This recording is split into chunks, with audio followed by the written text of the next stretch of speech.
Dorothy? How goes? So damn bright. I mean, it can't be that much brighter than this.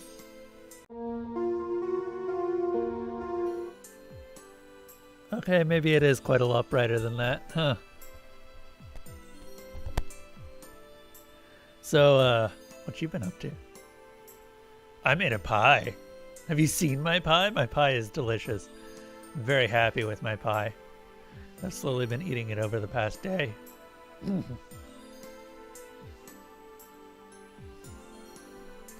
you have some pie? No, it's my pie.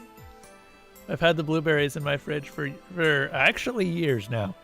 But they've been frozen, so they haven't actually gone anywhere. Still tastes pretty good. Just, you know, they were an ice block.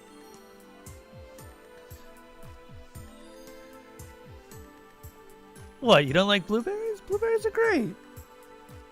I kind of balked at the idea of adding an entire cup of sugar to them. That seemed a bit much, but Izzy assured me that it was worth it.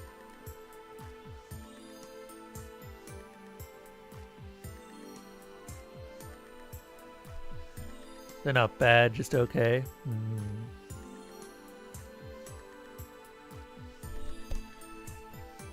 Well, let's see here. Where did we leave off? We just got into Fairyland. We discovered that was it the Queen had died?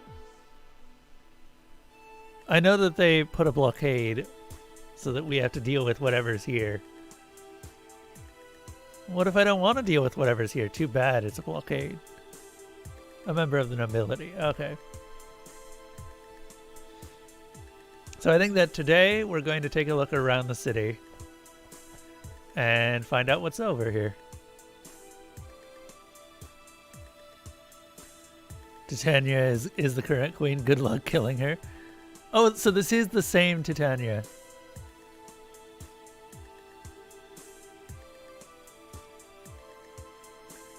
Killing the power of whimsy. Is Titania a member of the Seelie court or the Unseelie court, though?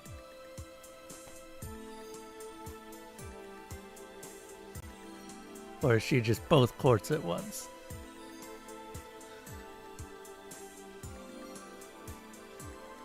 She's Seelie. Okay, that would make sense. Unseelie tends to be a bit dimmer.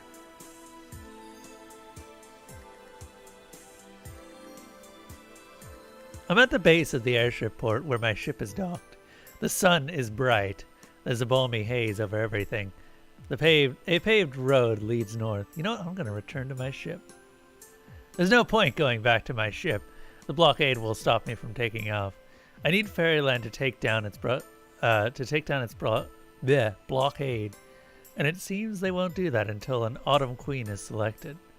Until that happens, I'm stuck here. Well, I guess we're going north then.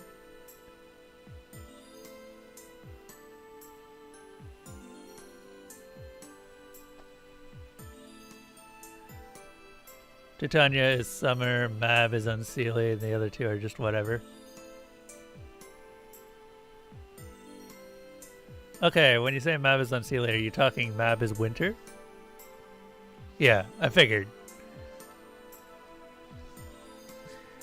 Unseelie court tends to be winter. I honestly... Okay, so if I was going to pick a specific court to be a member of, I'd go with autumn. And I prefer Unseelie to Seelie.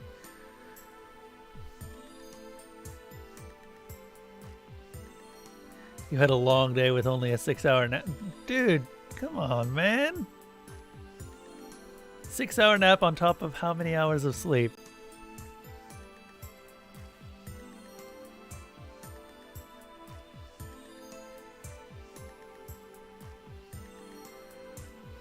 Also, I was setting the stream up, right? And one of my current bosses messaged me at literally 8 minutes to stream start and was like, hey, can you help test this? And I'm like,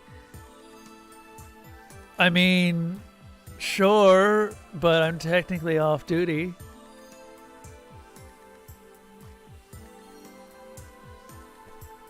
"7 hours of sleep plus 6 hours of nap."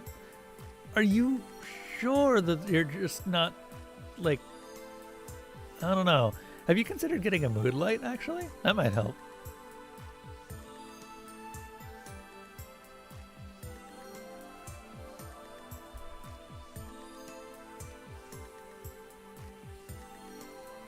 I've never really tried mood lights, but I've heard that they help with sleep patterns a lot.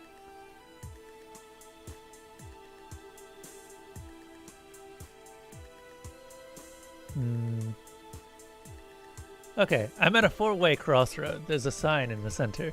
Windy whirls of indecision chase each other from road to road. Ooh, I want to go to Poltergeist Hill. Okay, we're going to Poltergeist Hill. We're going north.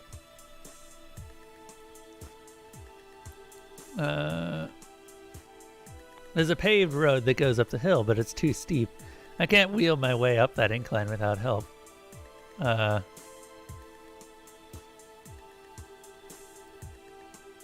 Royal edicts can move mountains. A hill would be a simple matter.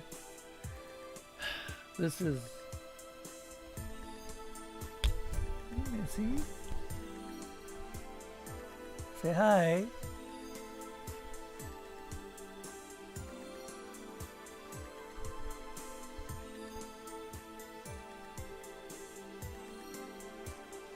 Missy doesn't want to say hi.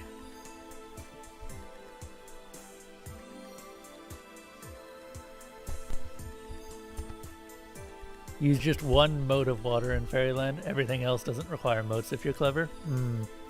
No, you underestimate me, for I am exceptionally dull.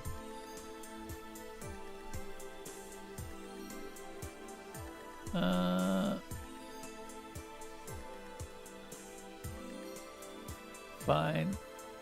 Use an item. Catfish corpse.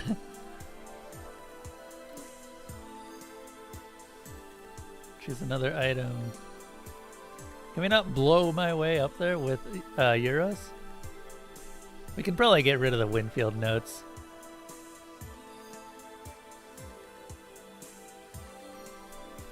No, you underestimate how dumb I can be.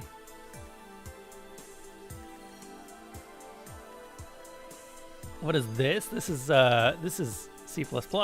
Hello, Reagan. How have you been? Also, can someone do me a huge favor and type, I'm going to type it first so you guys know what it is.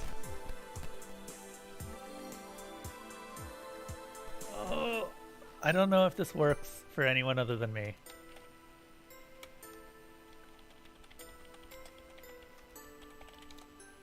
Yeah, type that. See if it does that.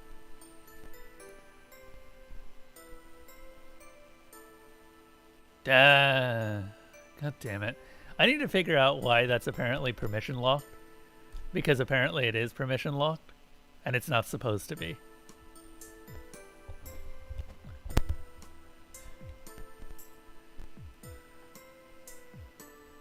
I was hoping that it was simply just...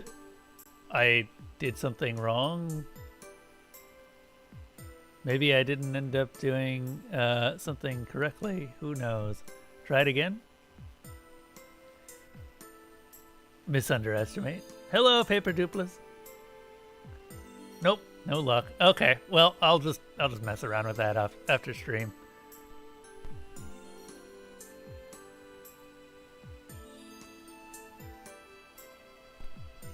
Did you just come in while you were talking about lore? Nah, we weren't talking about lore this time.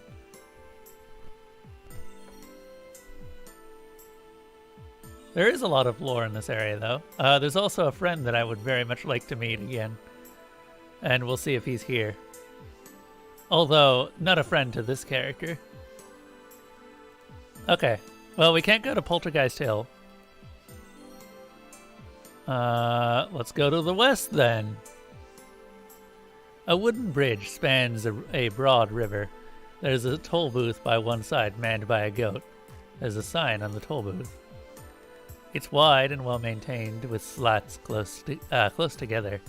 I'll be able to cross it easily. Goated? Staffed. Staffed by a goat.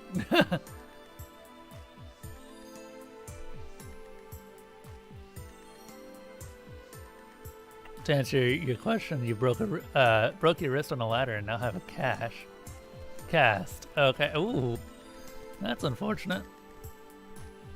Well, you're obviously still able to type. How long did they give you to heal? Also, are you having all of your friends write on it like every middle school girl?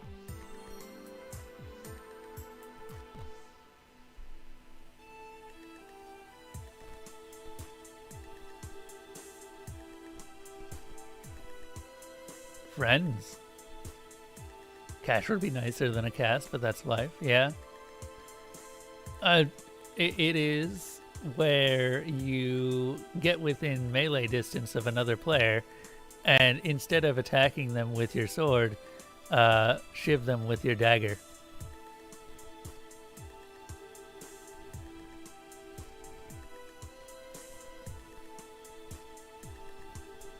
I hear it's quite a sight.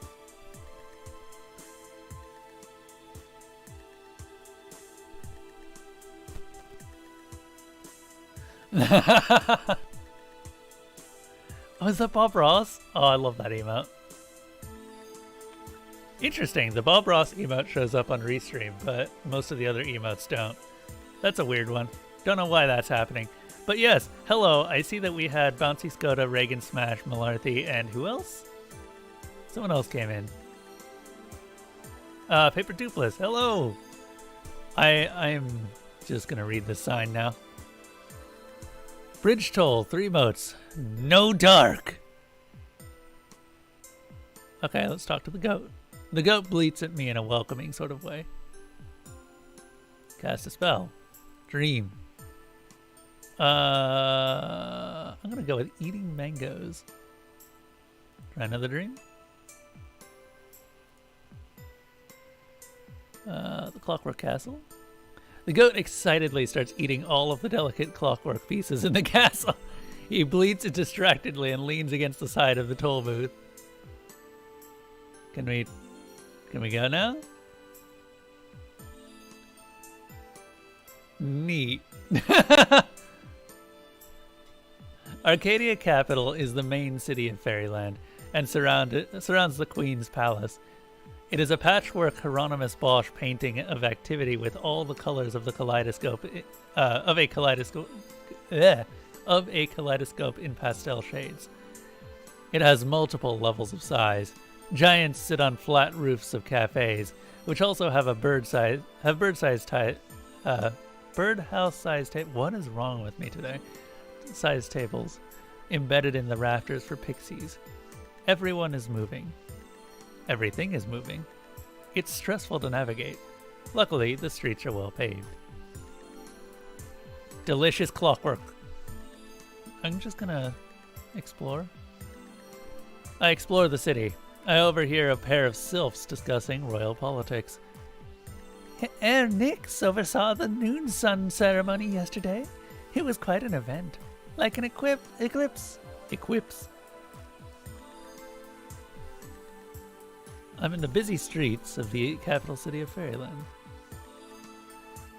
Ooh. I encounter an elf who challenges me to solve a riddle. This sometimes happens in Fairyland. Oh. Hey, I've seen this riddle before.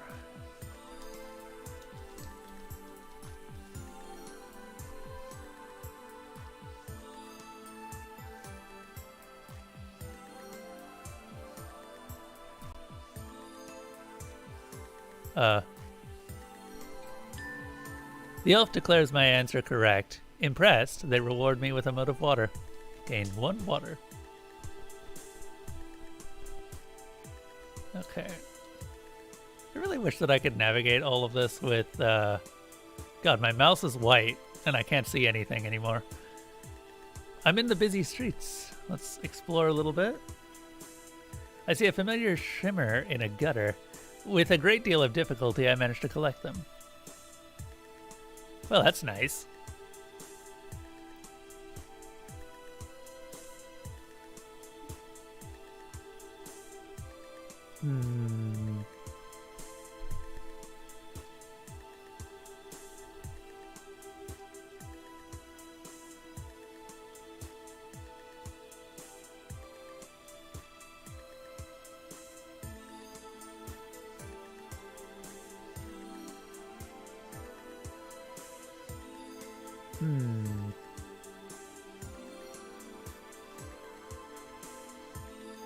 My scarf has no religious significance. I'm not Muslim. My grandfather is Jewish. I tug it forward and I am alone in a cave of fabric. I wear my scarf because it makes me feel beautiful. I think my eyes are my best feature, and I like flirting with glances from behind the hem. I wear it because its magical resonance, and what he believes is beautiful. But mine is a choice of fashion, not faith. Wait. Right, there's one at the top that I missed. I didn't see this.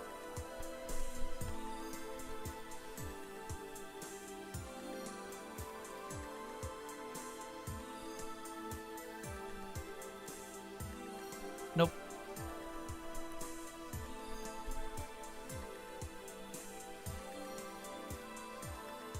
I want my scarf.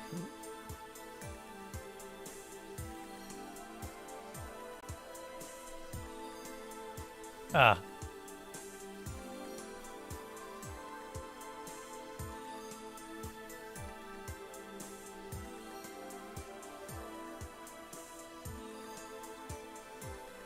Yeah, I didn't see the comment until just now.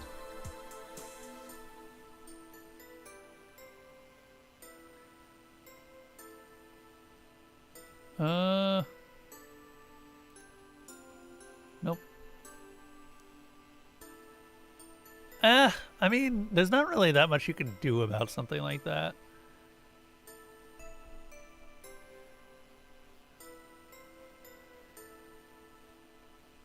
Like, I would class that as a bug, but I don't know what the fix would be. Short of just changing the font.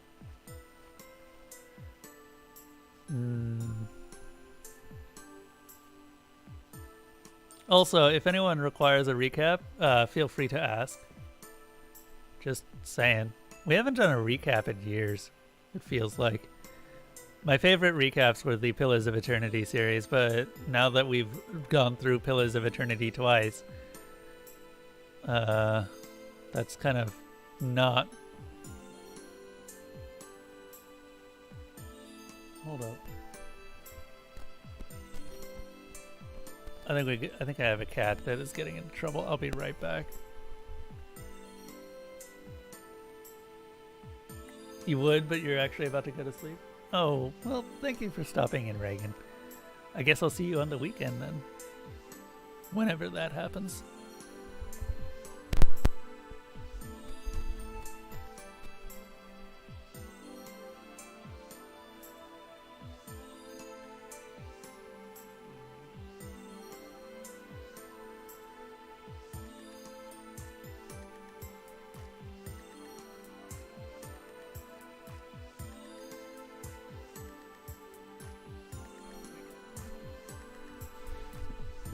Missy was having a bit of a anger, so I went over and pet her a bit, and she was a bit less anger. I think that Elsa's been bopping the place where she usually hides.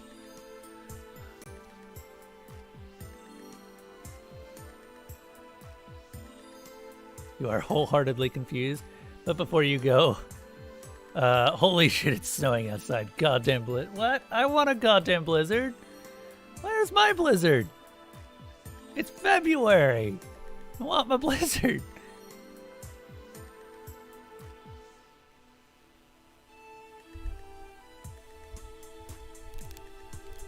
Dude, you don't even know how much I actually just want to do that. The problem is the borders are currently closed, and I cannot flee.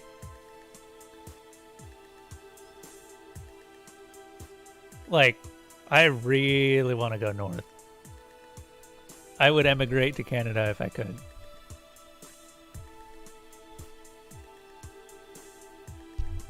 Let's see. You meant east?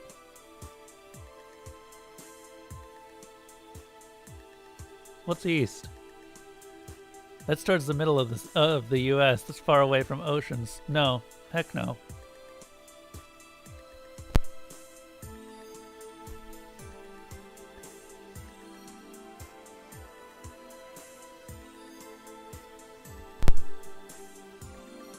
Yeah, fuck that. I want out, Malarthy. You do not understand me. I want out of these states. I've wanted out of these states for years now. Okay. Let's see. So I'm still trying to figure out what the order is here, because these two go together because there's a comma there, and there's not much else that it could be. Because there's nothing else.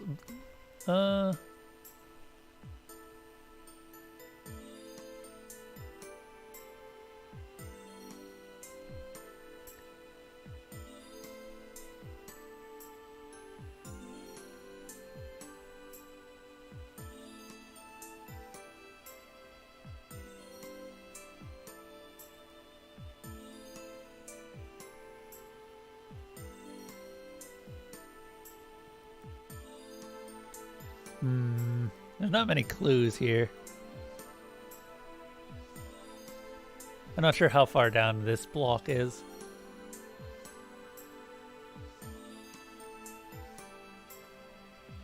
That's kind of what I was thinking.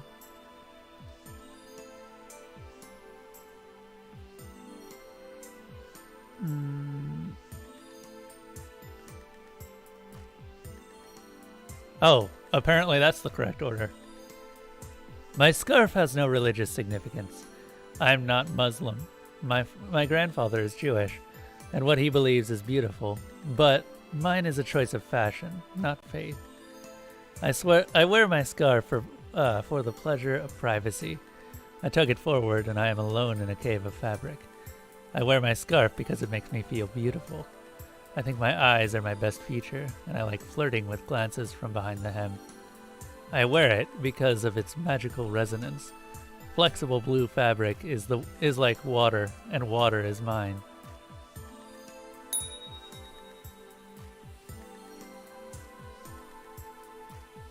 Prehensile object, enchanted scarf.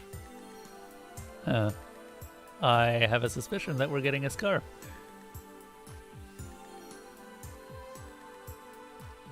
A goblin on the street corner offers to play a shell game with me, wagering 1 chaos on the outcome.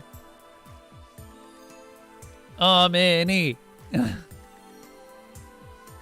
Under the right shell. The surprised goblin hands me a mote of chaos. I'm in the busy okay. I overhear a dragon and a giant discussing royal politics. I have heard there's a... Sorry, this is a dragon and a giant. I've heard there's a secret alliance between Princess Layla Lirana and Princess Brock Blacktree, or Prince Brock Blacktree. They must be, there must be a contract somewhere in the palace. Keep exploring. There's so many.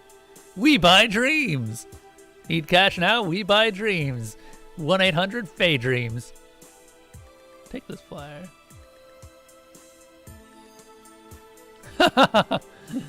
That's a very convenient board. I wonder how they get flyers off of it. Also, god damn it, are you guys hearing that? Yeah, I'm just gonna get another XLR cable, I think. That is literally just the XLR cable's a little bit loose. What I might do... Hold on. I'm gonna mute for a moment.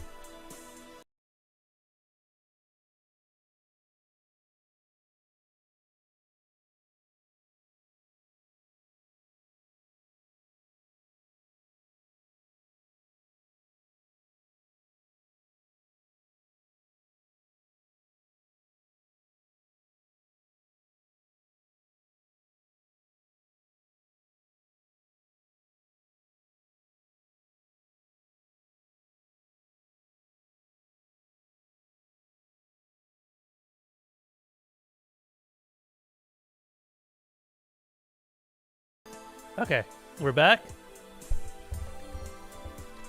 That feels like it's a little bit more stable. I'm not hearing any popping anymore. Okay. Acadian Stolen Memory Prevention Act passed. By order of Liege Zelia Zin, and with the approval of Queen Titania, as of the 13th of summer, all errant memories are legally and contractually owed to the Mind of Origin. Claimants who wish to retrieve errant memories may apply to the Hall of Edicts for a Arcadian Stolen Memory Prevention Act compliant form. That sounds...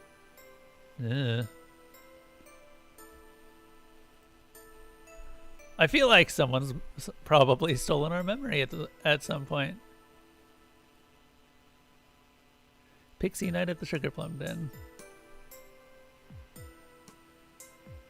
A 5 secret doors charge? What? Noon Sun Ceremony. To take place on the 56th of summer. To take place on Poltergeist Hill. Reminder, attendants must remain for the entire hour or they will be incinerated. Where's my mouse gone? Oh god. This keeps happening. Where's my mouse?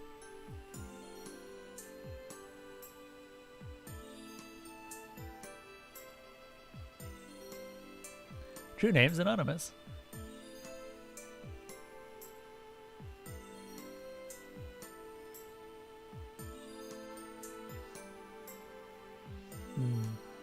Wonder where everyone went.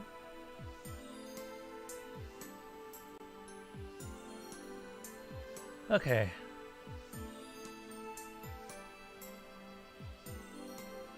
Hey Skoda, are you still there?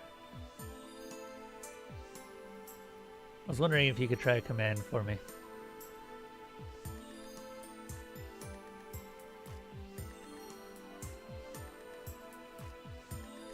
Well, you're here, but everyone seems to have vanished all of a sudden. Also my mouse seems to... There it is. Okay.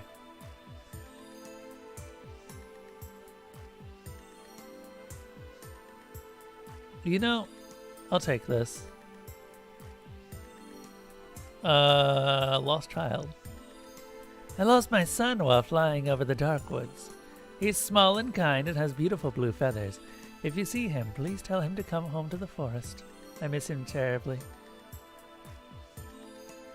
Nah, not that one. That one's gonna be broken until I figure out what's going wrong with it. It's weird because it shouldn't be permission locked anymore, but it still is.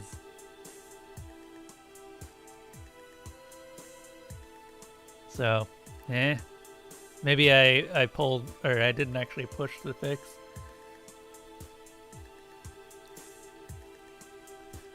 University of Phoenixes is a pun-based university headquartered in the web. Manifested in 1976, the school was originally a shallow representation of a physical institution. In 1988, the site was discovered by the Aztec god, I'm not even going to try and pronounce that, who used it to continue his ongoing campaign to help other spirits achieve full awareness emergence. The school confers certificates and degrees at the heated, ignited, searing, blistering, and incandescent degree levels. Oh, sick burns! Find your passion, ignite your life, literally! Find us north of the Island of Stone. Now hiring Arcadian Interdomain Scholarship certified professors from Fairyland.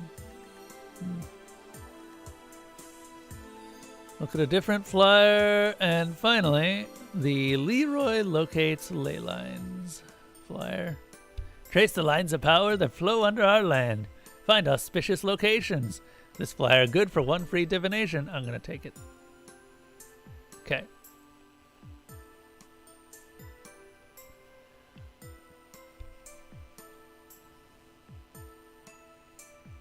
Oh.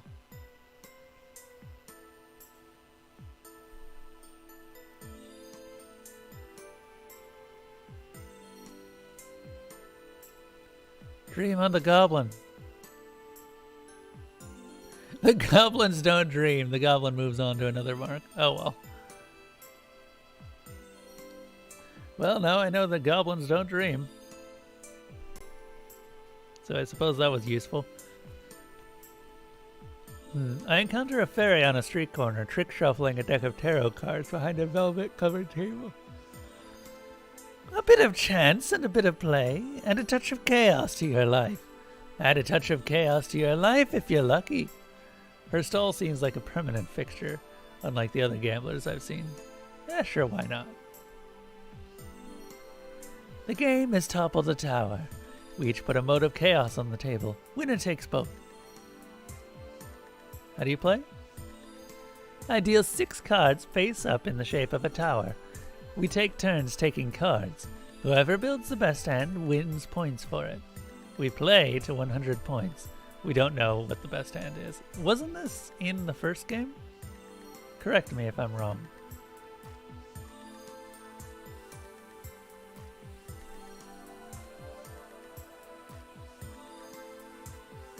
Okay. What are the different hands and how many points are they worth? I'm not here to teach tarot cards. I'm here to gamble. Ante up or move along. I'm gonna move along then.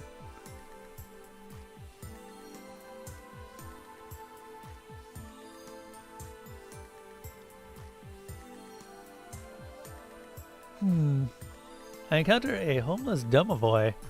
Ah, domovoy. That's not one that you see very often.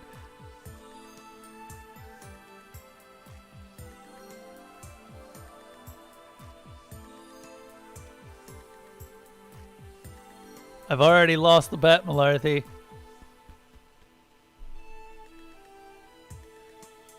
I explore the city. I overhear a Shay and a Slua discussing politics. But they are speaking too softly for me to make out details. Wait, hold up, Slua. Hold up. Hold up. Hold up. Are you holding? Oh, right, there's that bug again. By the way, you reproduce that bug by hitting backspace at any time. Doesn't actually do anything, but it's kind of funny.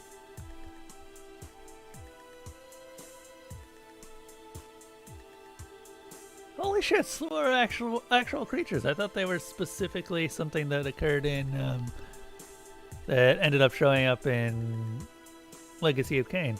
Huh!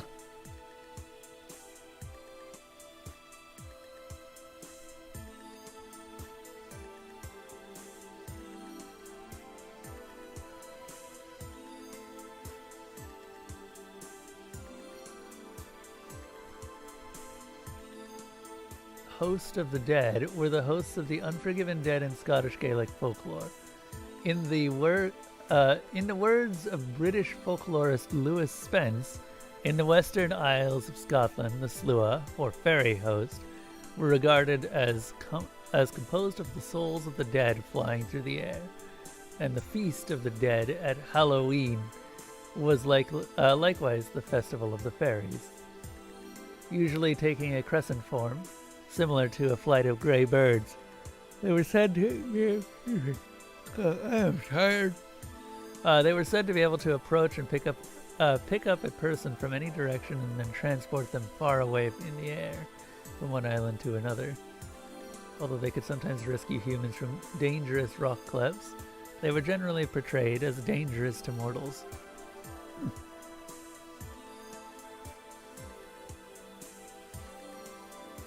What are you doing, Elsie?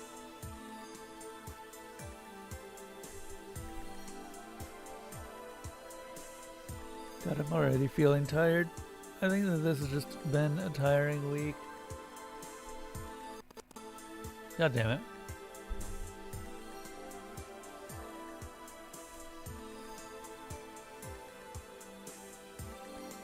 Also, isn't Shay just another word for fairies?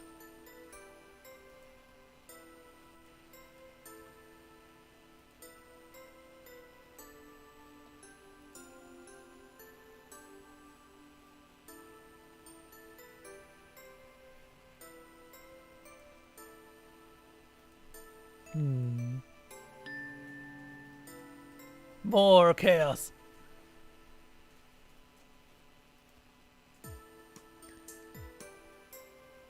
Can you just explore the city infinitely?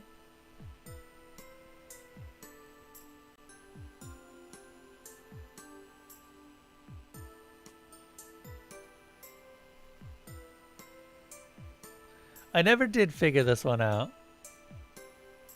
I thought it was walk.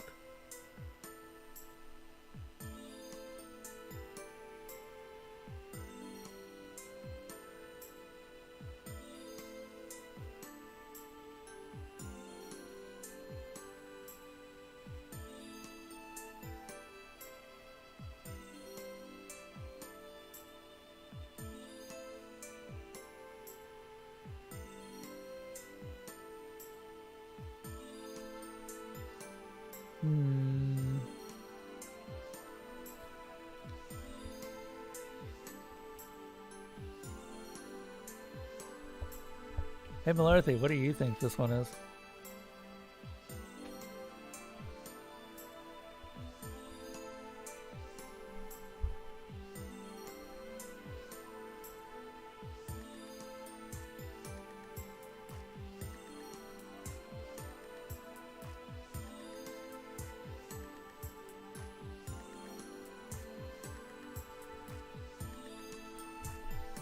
And Malarthy's gone. Okay.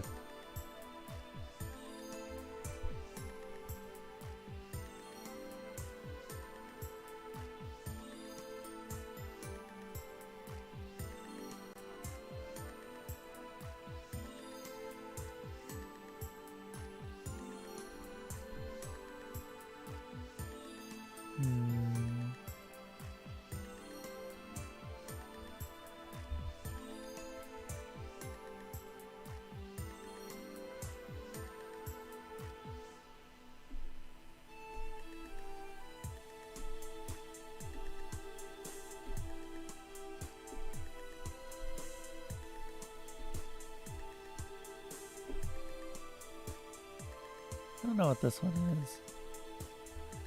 Honestly.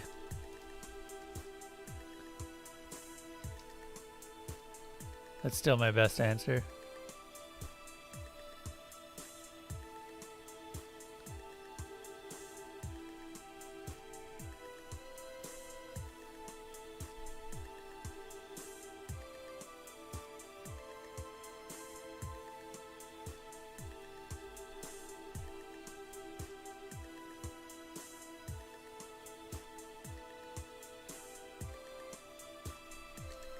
Dice.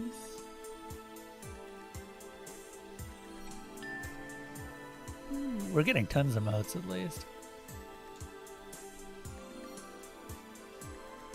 I find some interesting graffiti spray painted in an alley. Fall in love with someone who has been lonely. Fall in love with someone who has been in pain. Fall in love with someone who has been homely. Beware the indifference of pretty people. Welcome back, Malarthy. You missed a riddle.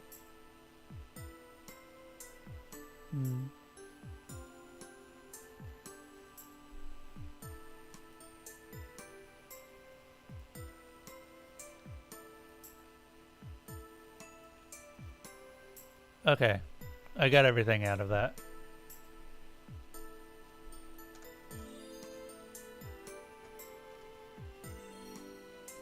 Nah, that wasn't the riddle, man. I guess we'll just keep going west. I'm in front of an ominous stone building prefaced by obsidian columns. The fountain decorates the courtyard. The fountain is elegant and enchanted to never run out of water. In the basin, that enchantment has coagulated into motes of water. Water, water. Cast a spell of Omni to figure out what we're looking for. Splash liquid in water. I already see one of them.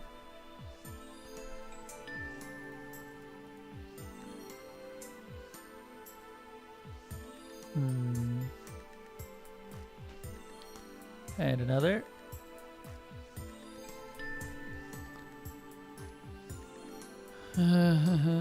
Liquid. No, we already. It's just water, right? It's just water. So Malarthy, what are you eating tonight for dinner?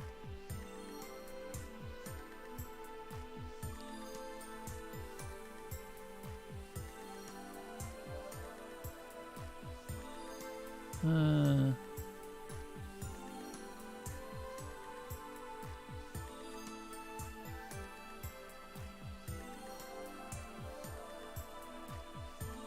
what?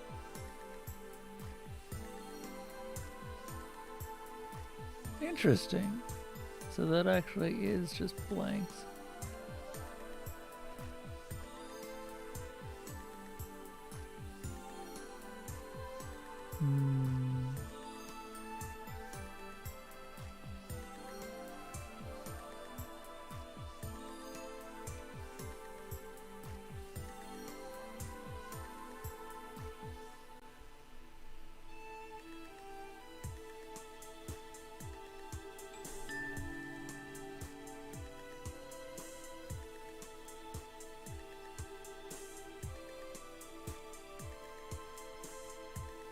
The front door is heavy and made of stone and cannot open it and roll through at the same time.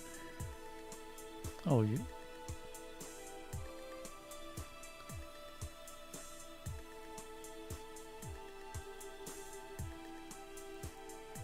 A one-legged gremlin stops to help me, and with some difficulty we open the door. We get the door open and me inside. I thank him profusely as the door closes. The air is stale and cold. The floor is checkered into black and white marble tiles. The light is harsh and tinted yellow. An elf sits behind a reception desk, reading a book. He does not look up as I enter. An elf sits behind a... Oh, right. Behind him are a series of labeled archways. A large clock hangs on the wall.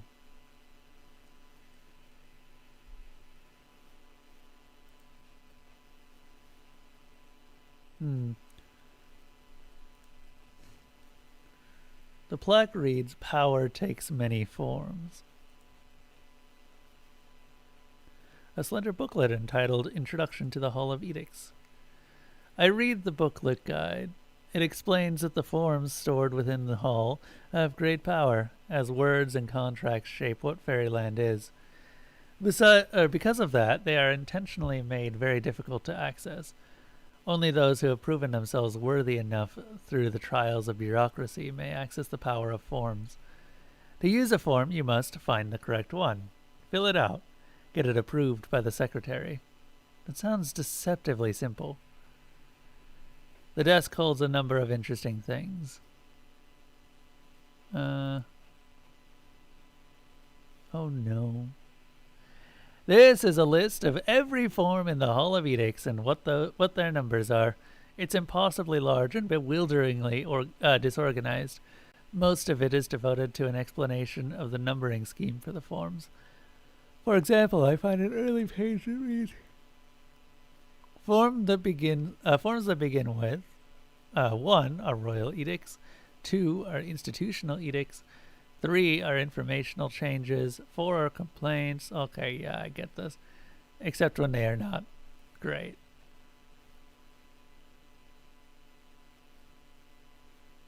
I try to read it, but by page 2 I have a headache. There are paragraphs of bureaucratic nonsense surrounding the actual regulations. It would take years of studying to parse this. Omni help.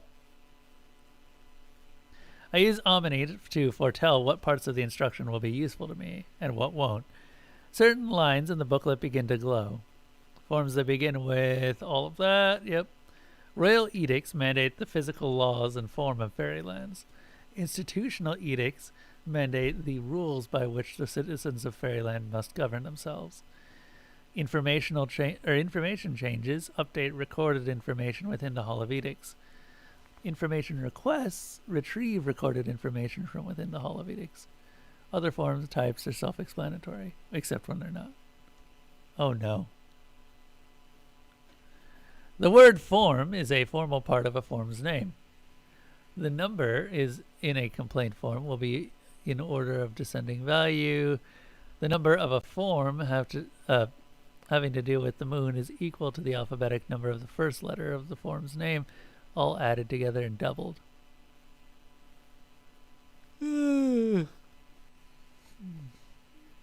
Number 1 must always be present in a form related to tiny things. The number 7 must always be present in a form a form that is counter or or otherwise negating something. Forms related to the moon, memory, or magnetism must contain the letter M. Forms related to poison must contain the letter P. The number 3 must be included in the designation of a form which contains the words Arcadian. Forms created due to acts will always end with the letter B, except when other regulations would conflict with this. Forms containing hyphens must end with the letter H. Ugh. Forms relating to weather must end with the letter W. Expanding forms must always contain the letter found least often at the beginning of words. I don't know what that one is. Forms related to ley lines must contain the number 44. Oh my god.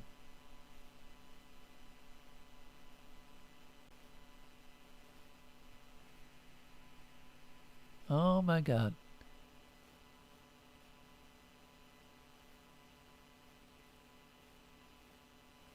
I'm not going to read all of these. No. No, it's not. I hate this.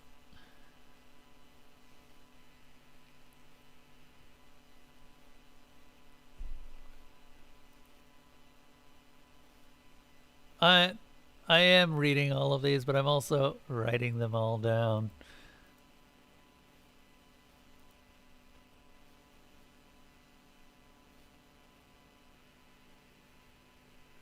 An elf sits behind a reception desk reading a book. Behind him are a series of labeled archways.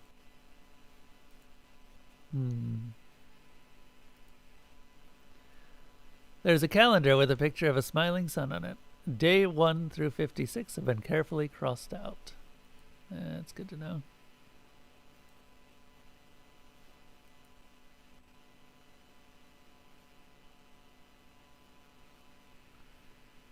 The elf is not on a shelf. A white clock stands stark on the black marble wall.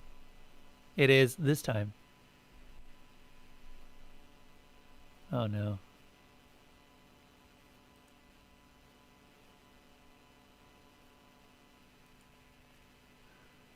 I mean, I guess we could always just wait, but that's interesting. 5 minutes. 5 minutes.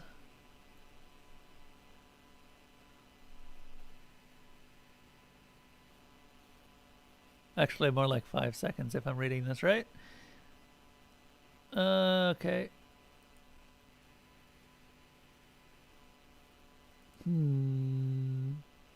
Dream on the spell. Okay, that's fine.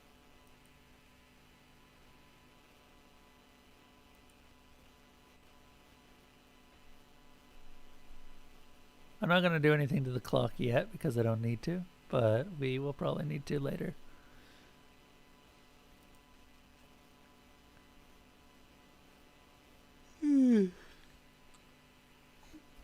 The elf behind the desk frowns at me and points at the clock on the wall. Fine.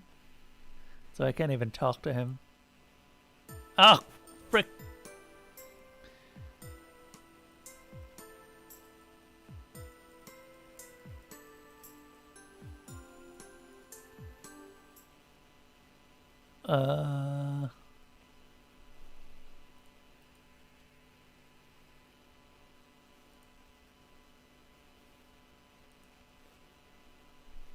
In orderly ranks, all the minutes march forward, supervised by hours.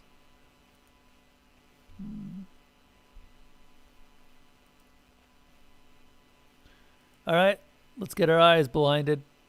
I don't really know why I need to be here right now, so. Oh, also archways, hold up.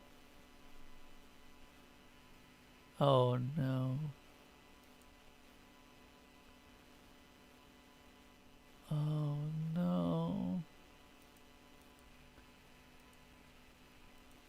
Oh no. Oh, I hate this already.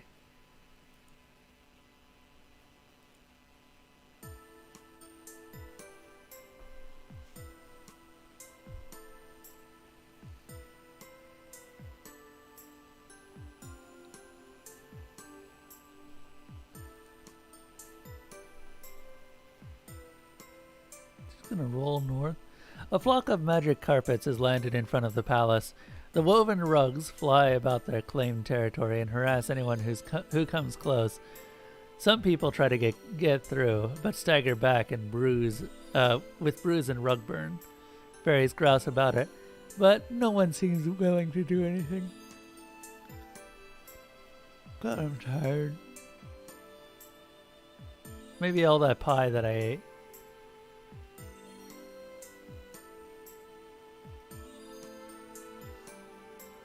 Really? Omni is almost a universally useful spell, though. Oh, do I need to get through?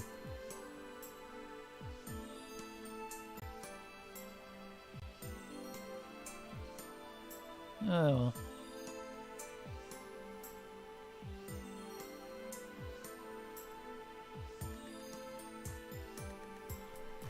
The Goblin Market is bustling. The streets are lined with stalls displaying everything from legendary swords to kitchen equipment. Sparks of magic go off every few seconds. Not a market that sells goblins. Not a market that sells goblins. A market primarily, though not exclusively, run by goblins. Good old goblin markets.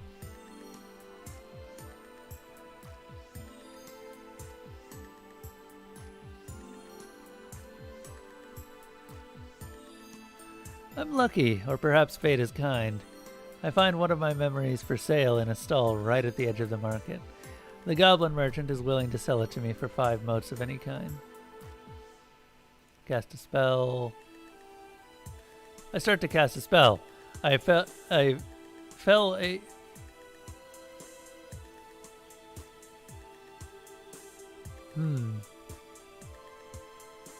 Martha, you getting that? Yep. I feel a forbidding thrum in my fingertips. Scarlet letters flash in my mind's eye. No spell casting in the market. Well then.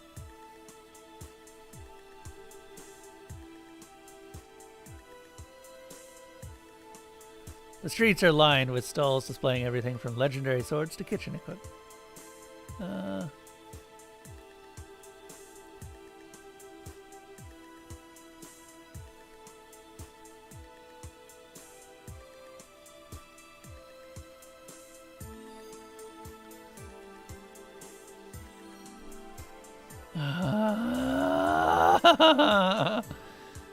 Oh, I know how to do it. I don't want to, but I know how. No, this is too much. I'm going back the other way. We're going east. The slender trees at the edge of the woods still let sunlight through their branches. A sparkling breeze whispers through the leaves.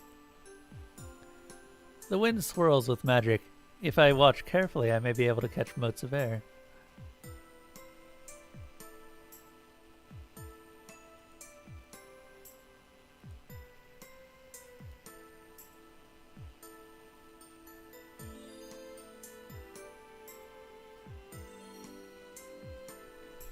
Okay. Breeze, wind, and flight. There's a lot of letters in this one.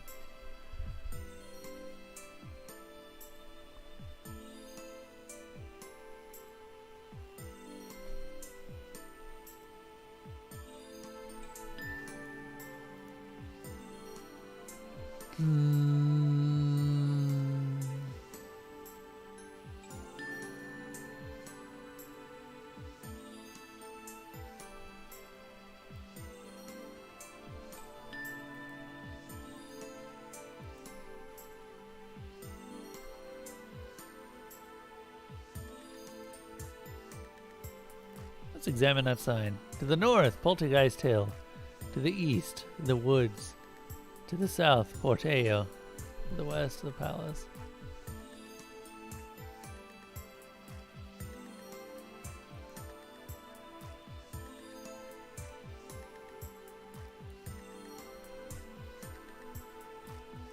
Cast a spell. Well, we're getting tons of modes, so that's nice.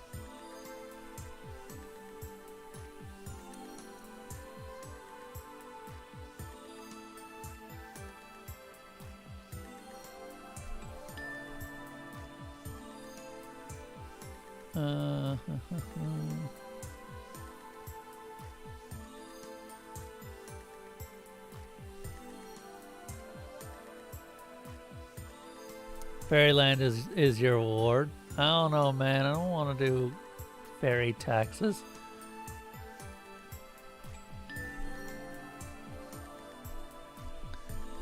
I don't want to do fairy taxes at all.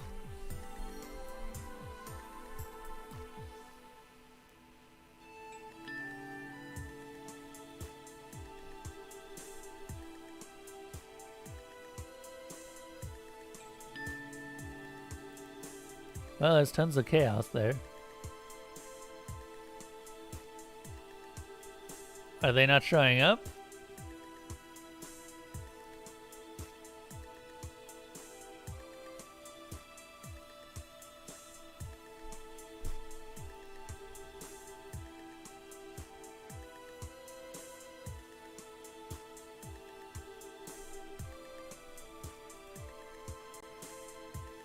Okay.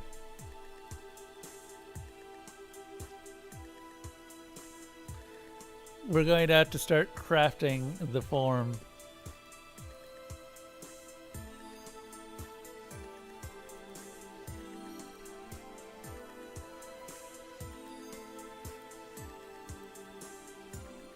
Good old one-legged gremlin.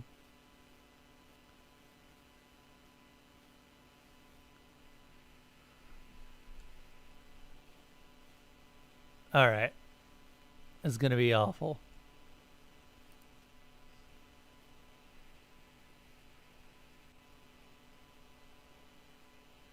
Do we need these anymore? Or can we get rid of these?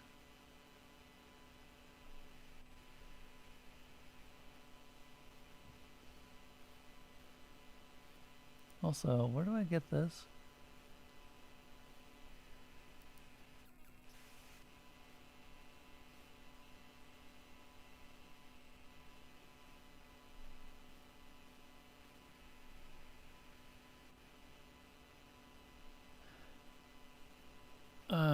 I think that right now what I need is we'll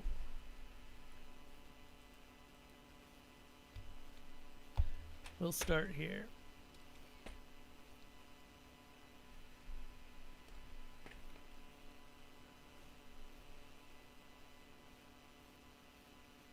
Is it a complaint that I'm building?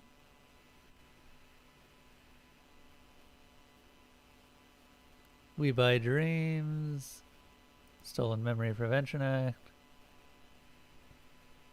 May apply for a memory prevention. It is a complaint.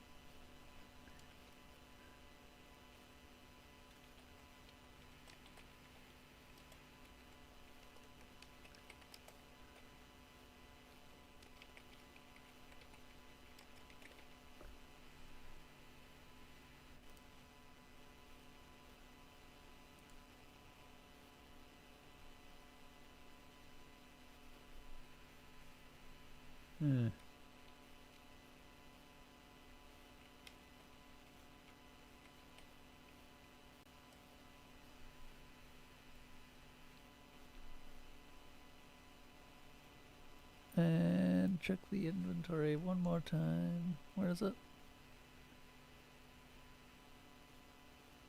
So your better Twitch TV emote's just not working, Malarthy? Are you sure that you have it turned on?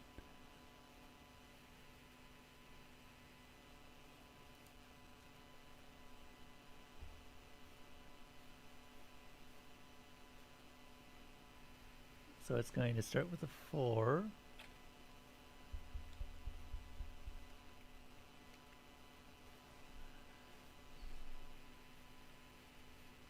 7 are useless. Royal edicts mandate the physical laws and form of Fairyland.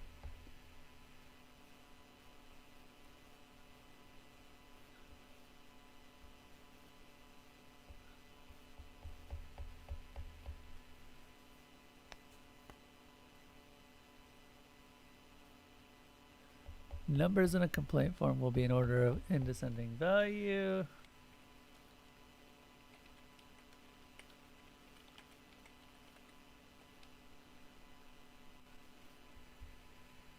Doesn't have to do with the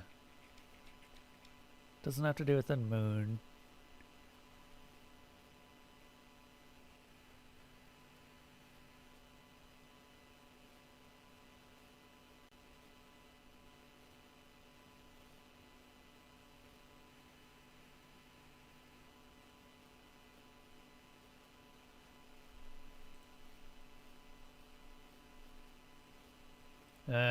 What the hell?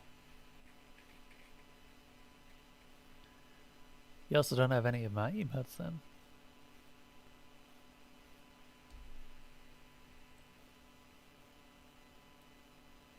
There's not that much here, honestly.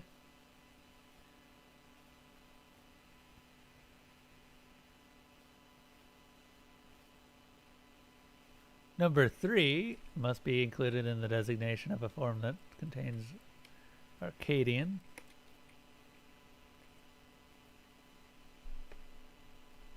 That's weird. Well, the affiliate emotes are part of the Better Twitch TV emotes right now. So, if you have them, you should have the other ones. That's weird.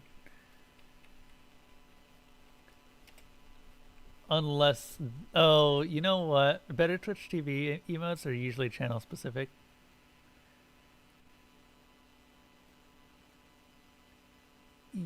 Okay, yes. But I'm not sure Twitch honors that. Yeah. I have no illusions about Twitch honoring something for an affiliate that doesn't exist.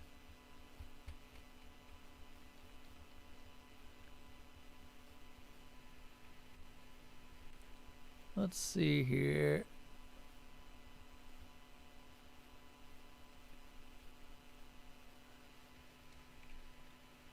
So we've got 4, 3, and they are in descending order, so that's better. Is the number 7 must always be present in a form that is counter or or otherwise negating something. I don't think that matters in this case. The number 1 must always be present in a form relating to tiny things.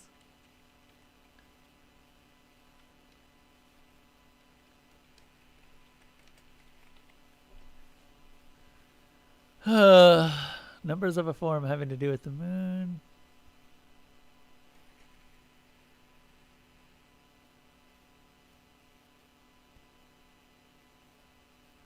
Not related to poison. Will end with the letter B, except when other regulations would conflict with this.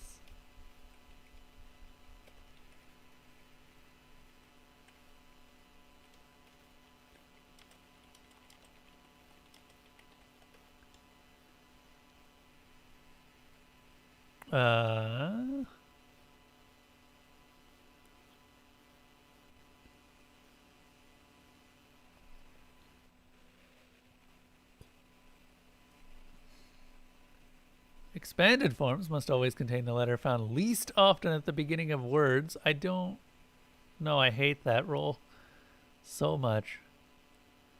Leyline, censorship, education, historical, explicitly intended to kill you. Theft must be cleanly divisible by 10.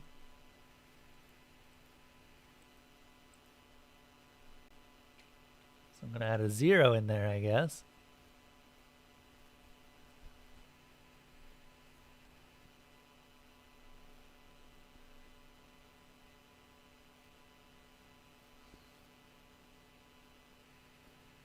Okay, Malarthy, check my work here. The form that I've come up with is 4310B. Is that correct?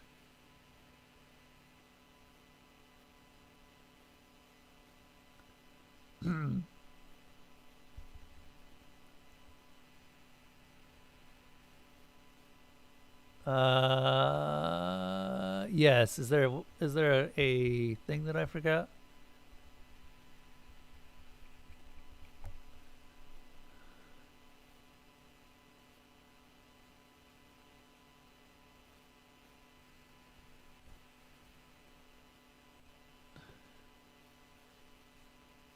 Also, I'll be honest, Malarthy, I may end the stream early. I'm really tired today. I've been really tired lately.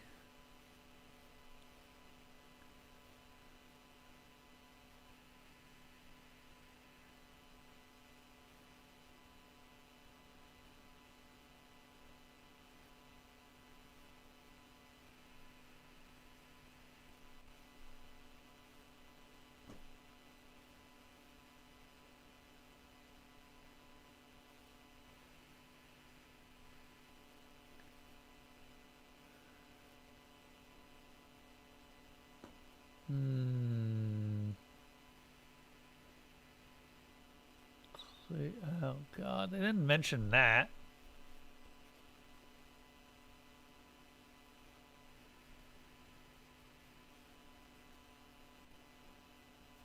So I'm one letter over, or one number over, I guess.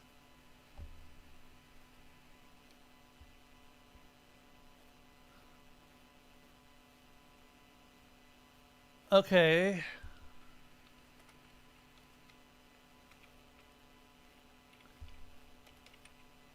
I've got a few options then.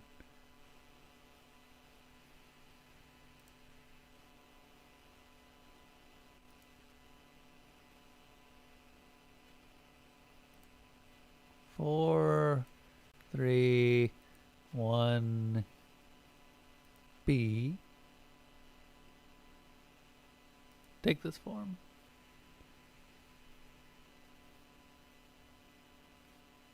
That's almost there.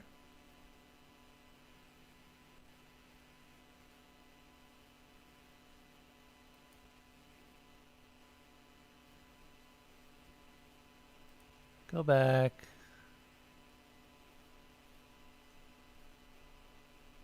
Go back. 0, B.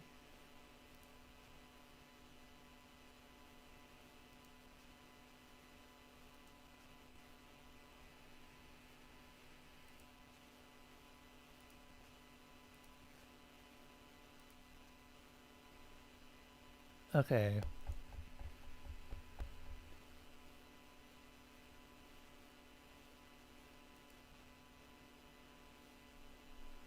Well, that's great, Malarthy, but I haven't seen any other acts.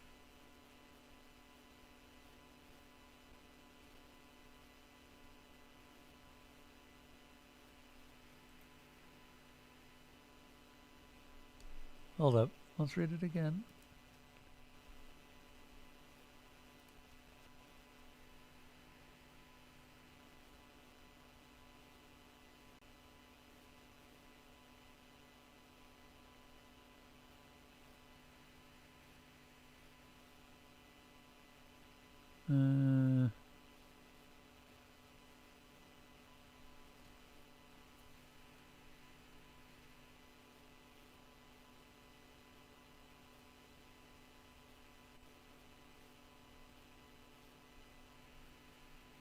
Okay, what other regulations?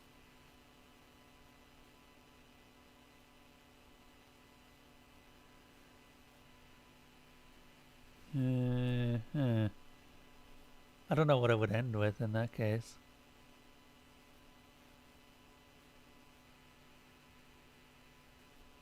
I don't... Oh, memory. M.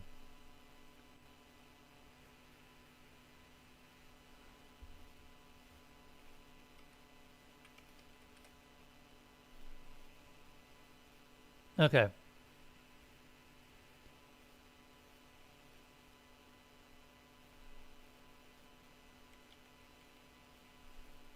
I think it is 430M then.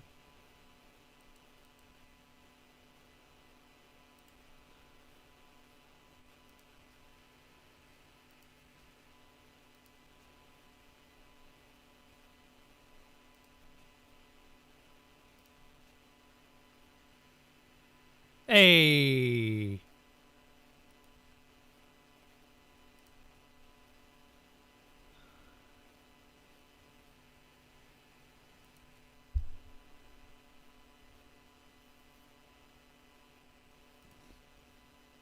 Jesus. Oh my god. The constant swapping between dark and bright is just ugh.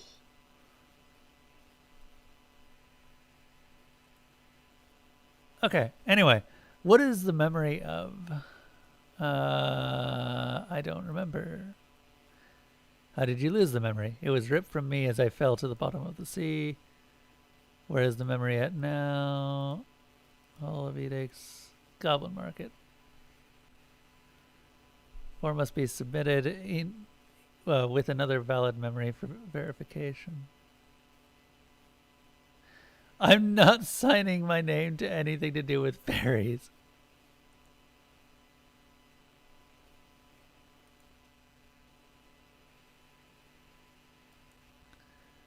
Damn straight. Okay. Now we just have to fix the clock.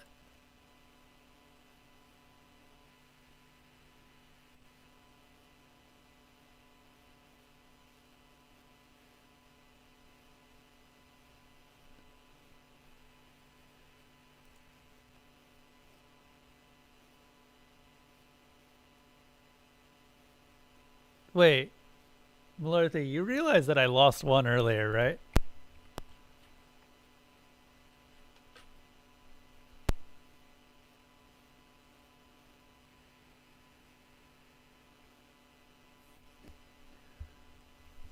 Lost a moat.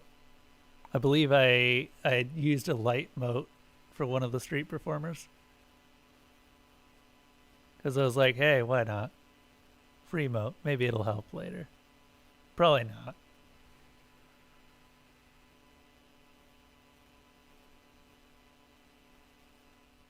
Oh, okay.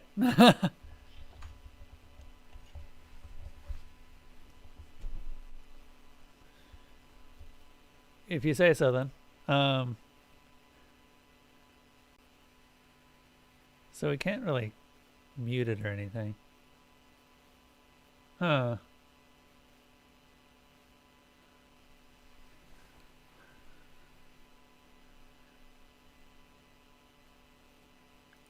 Can I use... Wow, I've got tons of chaos now. Good luck finding order in Fairyland.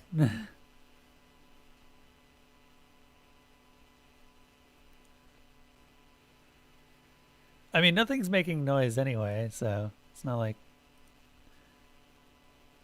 Time doesn't dream, it just moves.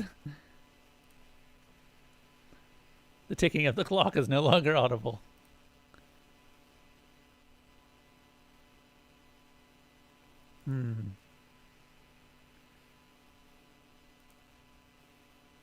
Bright letters dance around the clock for a moment. The elf at the desk looks up and frowns at them.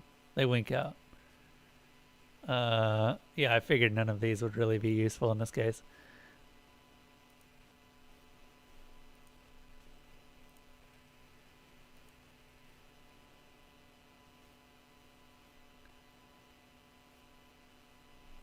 You will admit you've never found a way to mess with the clock? Is there a way to mess with the desk then?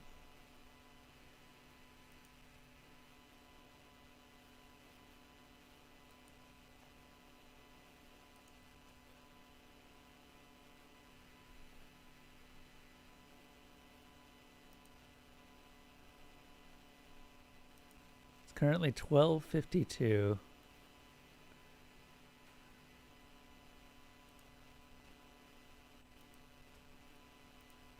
Can we try to break it?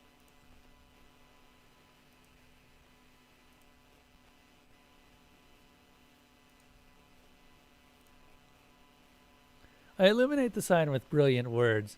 Edges of the sign begin to melt slightly. Shadow stuff does that when exposed to intense light, but the light isn't intense enough to really change it. Try another spell. Words carved from darkness. There are two ways to mold dark. Align or counter it.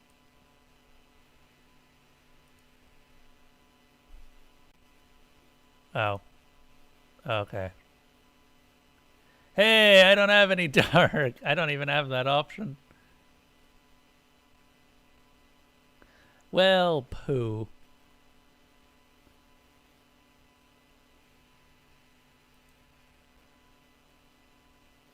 I don't even have any light.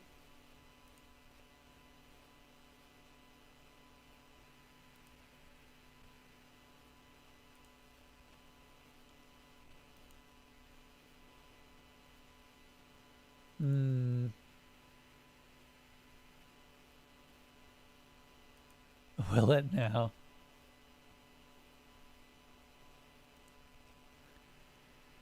Dude, I kind of feel like I'm missing out on... There's the music. It's so dark and gloomy in there, and there's no music at all. Like, once this track ends, it's just done.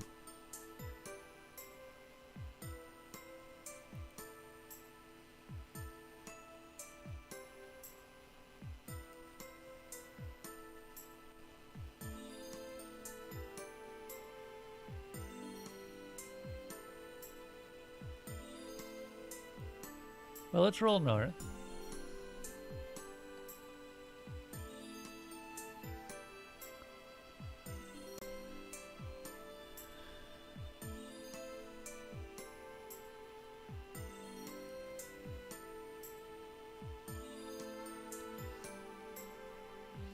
I still don't get how Omni doesn't help there.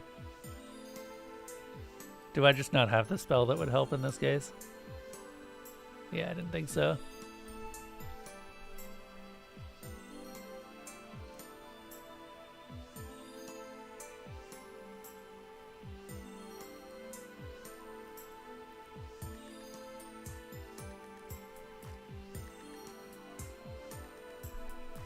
Yeah, I'm gonna have to wait, is the thing.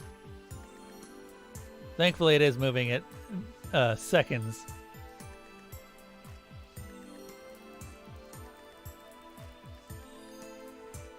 That one-legged gremlin is just so nice. Oh shit! Look at something else. Talk to the elf. Talk to the elf. 420. Blaze it. Talk to the elf. Come on.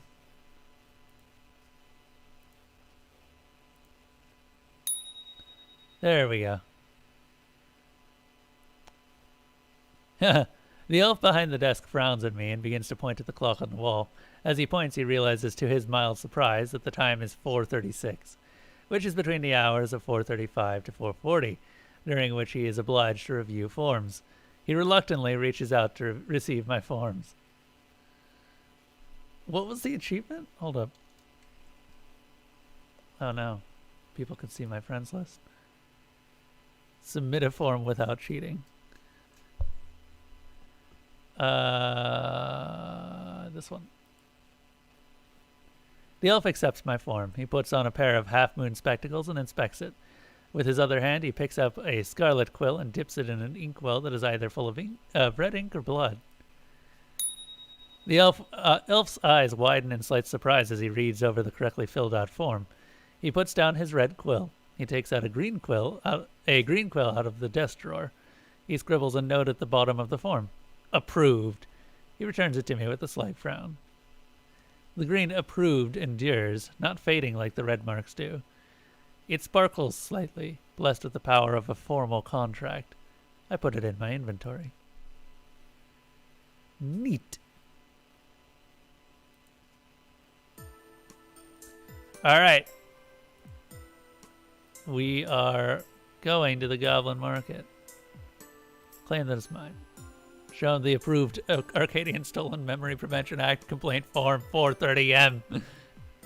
The goblin reviews my approved form. He nods slowly and hands over the memory, apologizing for the misunderstanding. He tucks the form away in his files. I gather the memory into me. Like all the others, it has been broken by the fall. I put it back together.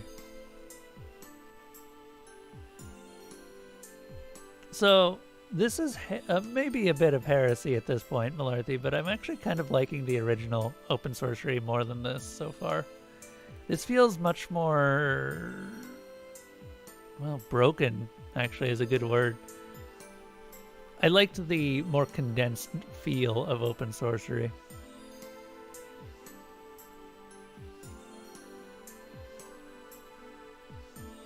But I can still change my mind about that.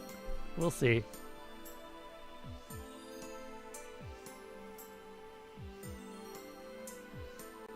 Yeah, well, not disjointed, more like you can clearly see where certain sections, or where it's like there's seams in the game, and you can see the seams a lot more easily than Open Sorcery.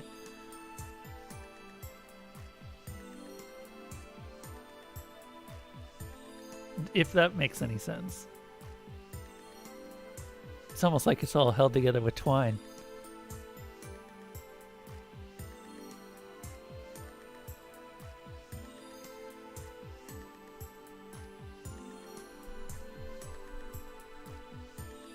If Fairyland doesn't sell me, it's probably not going to surpass Open Sorcery for you.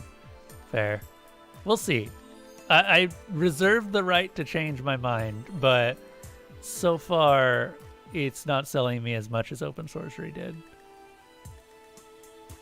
Let's see here. Those colors. Here are the colors of blue found in fabric.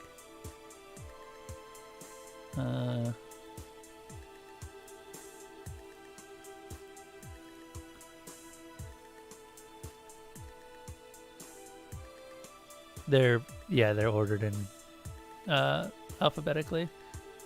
All of those. I like them all.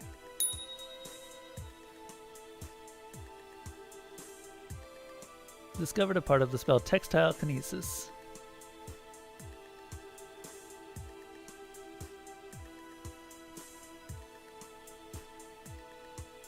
Spells. It requires 1 water. We have that water. Hey. And now we can use it to move carpets. We'll see.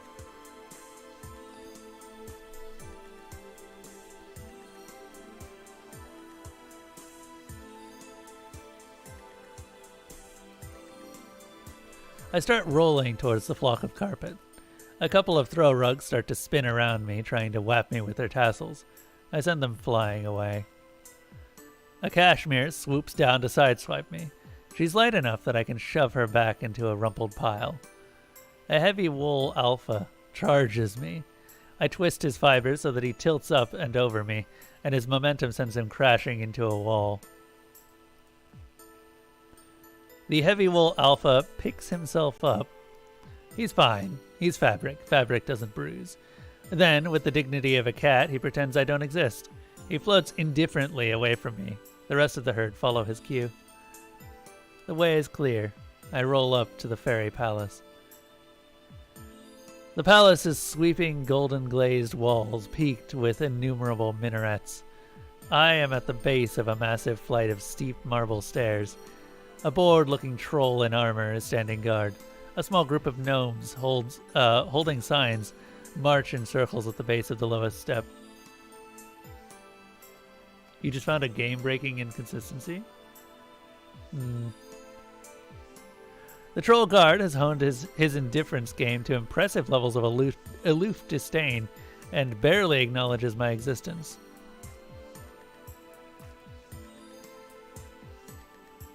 I do not have a mode of light.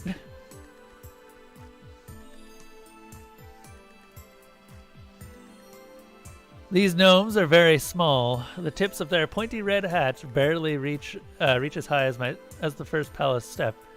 They are marching in circles, carrying signs that say things like, "Tiny rights is a big issue," One of them wears a sky blue tunic and appears to be directing the others. I roll over to the small protest. I express an interest in what they're protesting, and they're eager to explain. The man with a blue tunic, who seems to be in charge, asks permissions, then climbs up the spokes of my chair and perches on my armrest so that we can talk easily. He introduces himself as David. We're protesting how inaccessible the palace is to the underfoot individuals of Fairyland. Underfoot individuals are fairies who are under 1 foot tall. Nowadays, most of Arcadia is ADA. Arcadia Diminutive Act. And Immensity Act compliant. But the palace is very behind the times.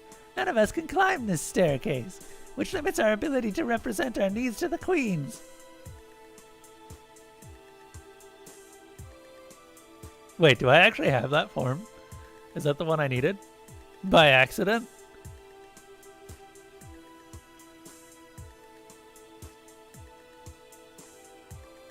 Wow.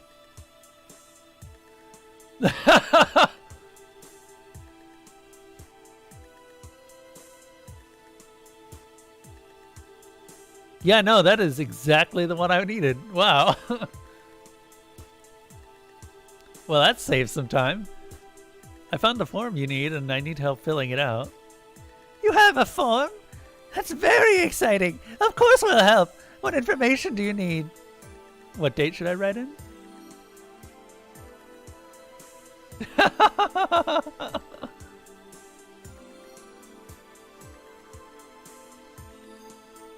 The date of the discrimination? Put in today's date. It's ongoing. Do you know today's date? Sorry, we don't. Summer has been going on for so long. Almost everyone in Fairyland is confused about that. I'm gonna have to wait again to submit the form. Are we in Yonkers? I'm not sure where Yonkers is, but I'm confident it's not here. Are any of you pro athletes, farmers, or merchant mariners? Oh my, I'm not sure. Just a moment, let me ask the group. David climbs down my chair. He talks to the crowd of gnomes for a little while. He climbs back up. None of us are pro athletes or merchant mariners. Goran is a fungus farmer, but only as a hobby, and is willing to bow out of the protest to avoid complications. I think we can safely answer no to that question. Have efforts been made to resolve this complaint through the Hall of Edicts? Yes, they have. Unfortunately, they've all been incorrectly filed. Well, heck.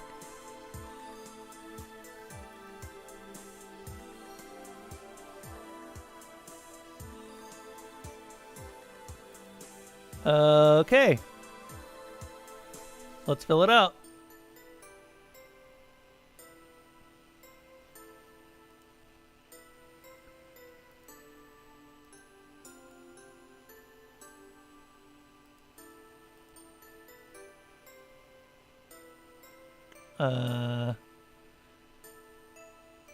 No.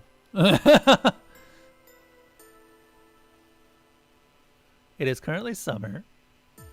Day 56. Whoop.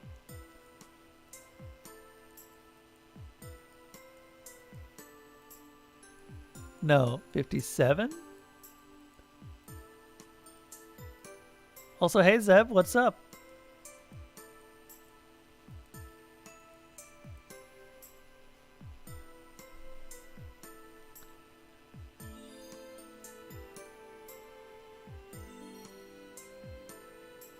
Wow, they really want to know about this discrimination occurring in Yonkers.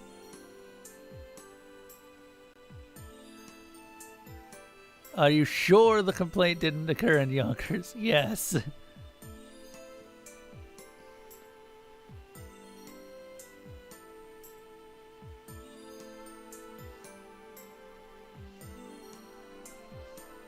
Huh. I mean, I'd do it at the end.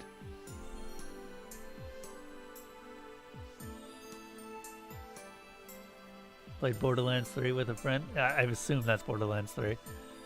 I haven't played Borderlands 3. I just hear the story is so awful, so I don't want to touch it. It had potential and they wasted it. They wasted all of it.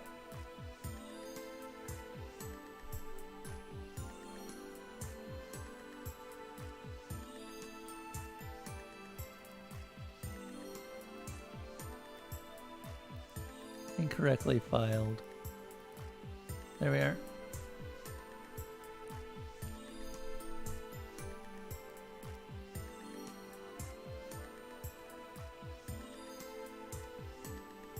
Okay.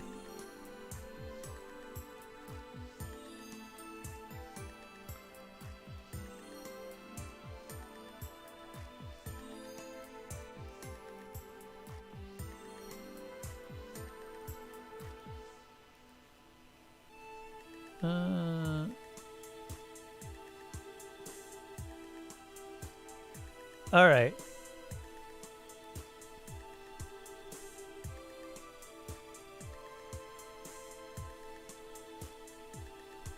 What changes do you want the palace to make? We want the palace room to be restructured to have appropriate furniture for all sizes and safety measures for people who can literally be killed from being stepped on.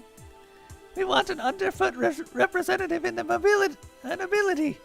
We want a ramp installed as an alternative to these stairs. We're particularly hopeful about that one, since a vacancy just opened up. And may I join your protest?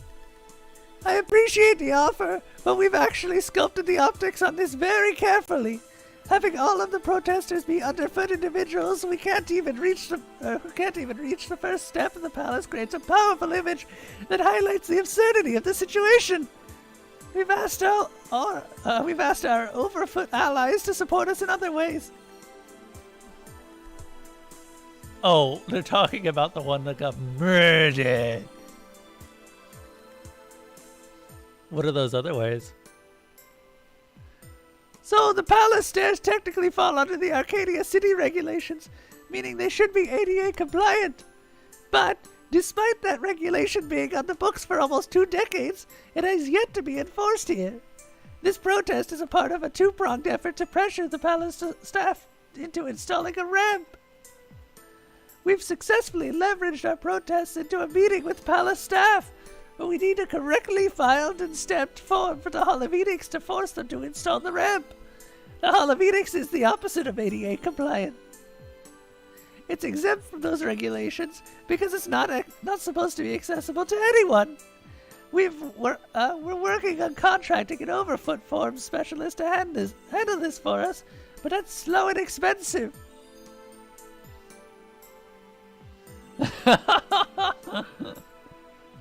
How indeed. If you're willing to try navigating the Hall of Edicts, we need a correctly filed and approved Arcadian Diminutive Act discrimination complaint form. Once we have that, we can pressure the palace staff to install a ramp. I understand. Is the protest going well? It is! We have good placement here. We've gotten a lot of attention and sympathy. It's not going to do anything while Titania's on the throne, but once the Autumn Queen is crowned, we're going to leverage the favors we've accrued to persuade them to apply ADA and AIA regulations to the palace. We're hoping it's Zelia or Magnus. We might also be able to swing Lyrana or Rhinecoat. If it's Delicia or Nyx, we'll just have to wait until spring and try again. Why can't you do anything while Titania is the queen? Political activism doesn't really work against gods. Point.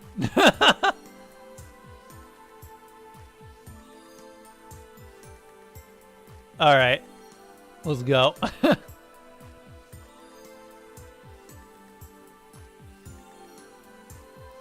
Can I do like textile kinesis? I animate my scarf to loop around the stone knob and lever it open. I roll through. I whip my scarf back to me before the stone door thumps closed. Don't have to wait anymore. Okay, well, let's take a look at the clock. How long do we have to wait? It's 9:02. Also, it's a lot easier than you'd think, Malarthy. A lot easier than you'd think.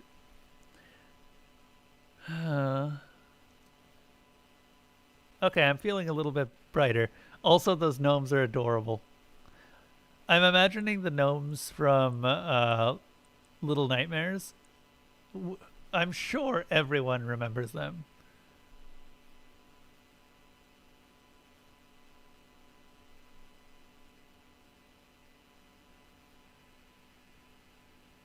You know, the ones you eat.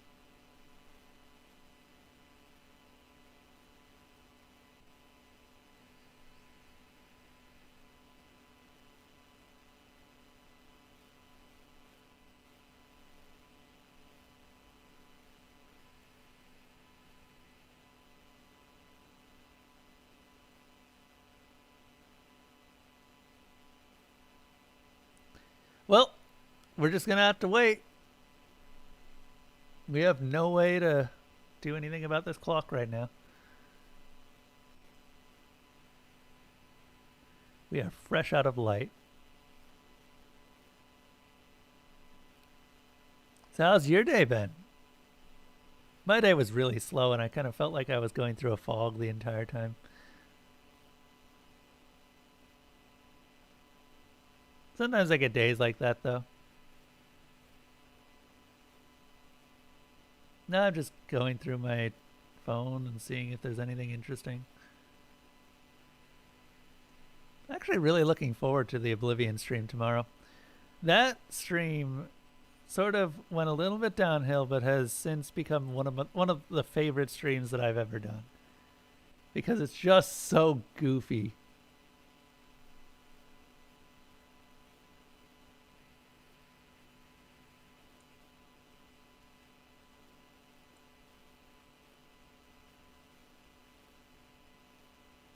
Just so unbelievably goofy.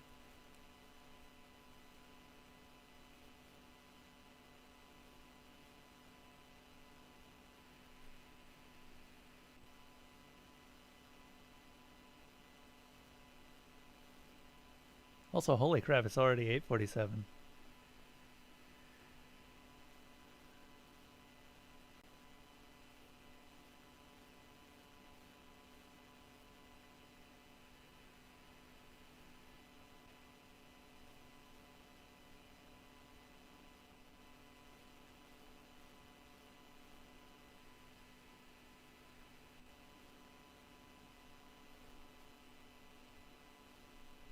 Still got 4 minutes to go.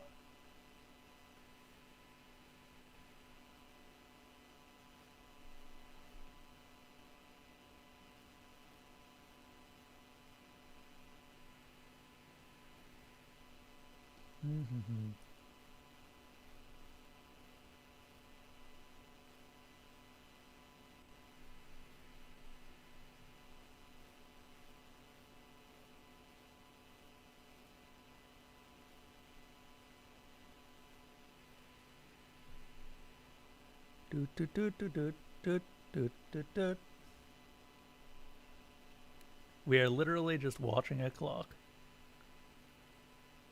I really hope this form is filed correctly. In fact, you know what? Just in case it's not, I'm not going through that again. We're making a new save.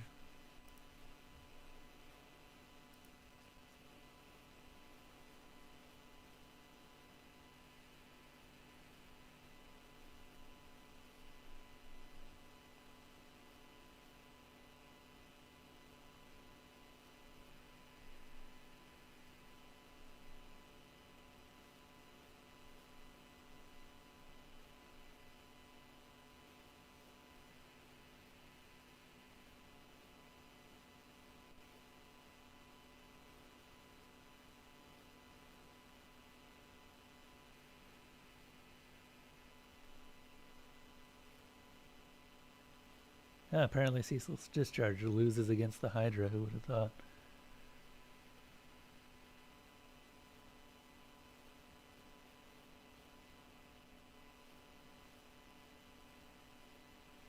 Huh.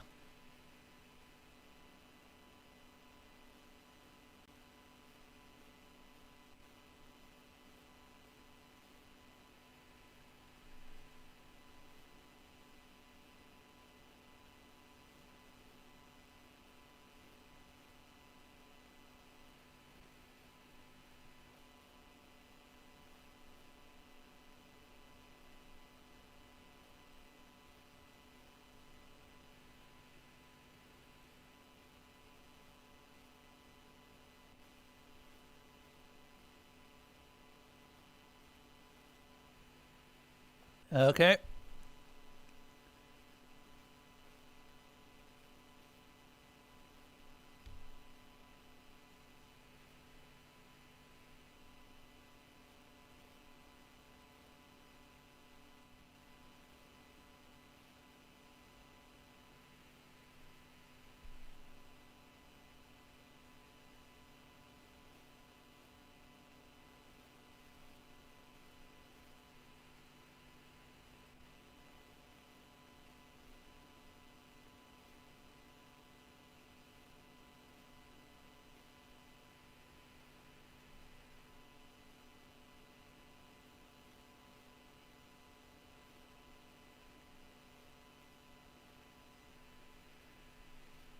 Now the real question is if I can get through the menus fast enough to turn this form in.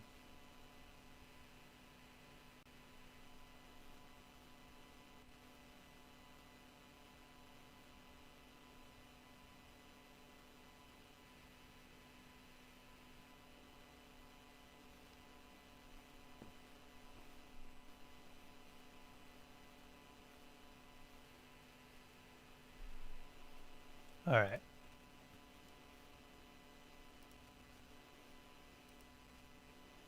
We're almost there.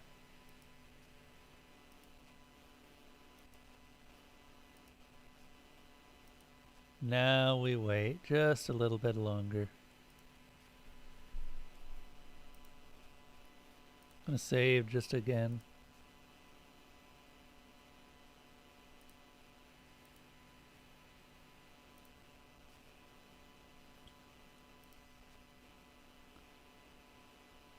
Ah, shit.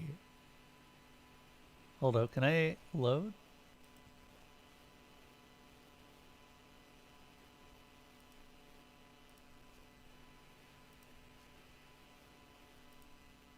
Oh no.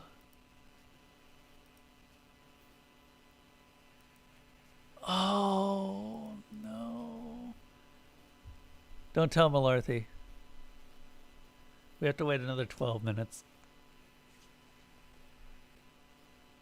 These saves record. So the saves take time based on computer time. Oh, that's.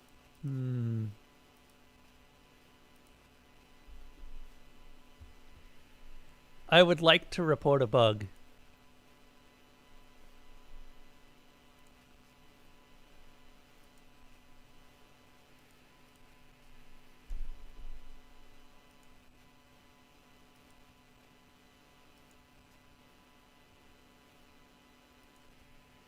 Yeah, so Malarthy, guess what happened? No, I didn't just miss the window. I found a bug. Because I saved just before the window. And it turns out that the clock is based on computer time, not based on save time. So the variable that is holding the time is either just not a variable and it's calculated as it is. Is that not a bug?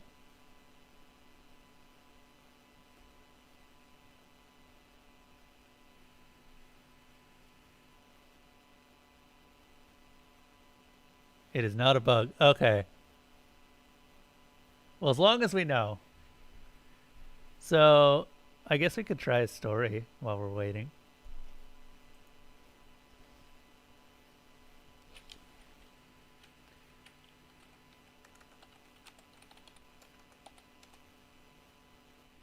We'll just keep an eye. Oh, hey! I don't know how long this is.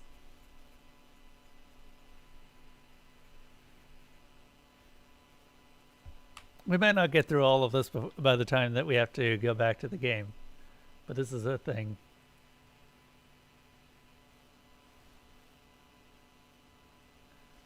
You'll get a drink real quick? Okay. The garden of forking paths never ends.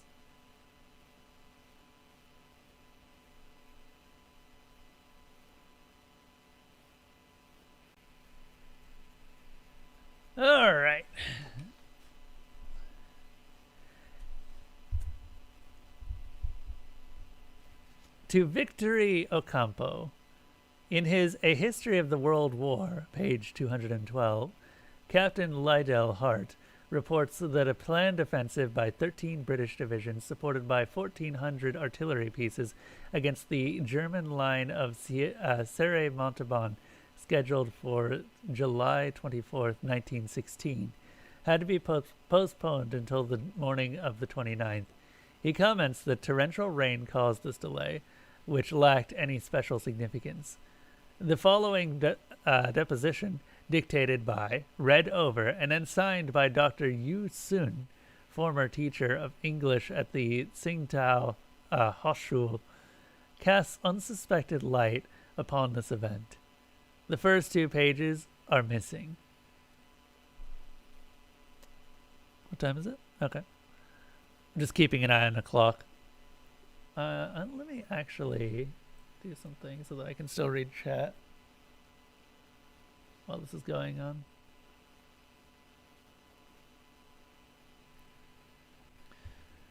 And I hung up the phone. Immediately, I recollected the voice that had spoke in German. It was that of Captain Richard Madden. Madden in Victor Runeberg office meant the end of all our work, and though this seemed a secondary matter, or should have seemed to me, out of our lives also, his being there meant that Runeberg had been arrested or murdered, and before the sun set on the same day, I ran the same risk. Madden was implacable. Rather, to be more accurate, he was obliged to be implacable. An Irishman in the service of England, a man suspected of equivocal feelings, if not of actual treachery. How could he fail to welcome and seize upon this extraordinary piece of luck, the discovery, capture, and perhaps the deaths of the agents of the Imperial Germany, of 2 agents of Imperial Germany? I went up to my bedroom.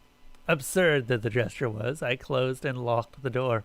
I threw myself down on my narrow iron bed and waited on my back. The never-changing rooftops filled the window, and the hazy 6 o'clock sun hung in the sky. It seemed incredible that this day, a day without warnings or omens, might be that of my implacable death. In despite of my dead father, in despite of having been a child in one of the symmetrical gardens of Hai Feng, was I to die now? Then I reflected that all things happen to one, precisely now. Century follows century, and things happen only in the present. There are countless men in the air, on land and at sea, and all that really happens to me. The almost unbearable memory of Madden's long horse face put an end to these wandering thoughts. In the midst of my hatred and terror, now that it no longer mattered to me to speak of terror, now that I have outwitted Richard Madden, now that my neck hankers for the hangman's noose, I knew that the fast-moving and doubtless happy soldier did not suspect that I possessed the secret, the name of the exact site of the new British artillery park on Ancre. A bird streaked across the misty sky, and, absently, I turned it into an airplane, and then that airplane into many in the skies of France, shattering the artillery park under a rain of bombs. If only my mouth, before it should be silenced by a bullet, could shout this name in such a way that it could be heard in Germany. My voice, my human voice, was weak. How could it reach the ear of the chief, the ear of that sick and hateful man who knew nothing of Runeberg or of me except that we were in Staffordshire? A man who, sitting in his arid Berlin office, leafed infinitely through newspapers, looking in vain for news from us. I said aloud, I must flee. Still keeping an eye on the clock. I sat up on the bed, in senseless and perfect silence, as if Madden was already peering at me. Something, perhaps merely a desire to prove my total penury to myself, made me empty out my pockets. I found just what I knew what I was going to find. The American watch, the nickel-plated chain and the square coin, the key ring with the useless but compromising keys to Runeberg's office, the note, a letter which I decided to destroy at once, which I did not destroy, a 5-shilling piece, 2 single shillings and some pennies, a red and blue pencil, a handkerchief, and a revolver with a single bullet. Absurdly, I held it out and weighed it in my hands, to give myself courage. Vaguely, I thought that a pistol shot can be heard for a great distance. In 10 minutes, I had developed my plan. The telephone directory gave me the name of the one person capable of passing on the information. He lived in a suburb in Fenton, less than half an hour away by train. I am a timorous man. I can say it now that I have brought my incredibly risky plan to an end. It was not easy to bring about, and I know that its execution was terrible. I did not do it for Germany. No, such a barbarous country is of no importance to me, particularly since it has degraded me by making me become a spy. Furthermore, I knew an Englishman, a modest man, who, for me, is as great as Goethe.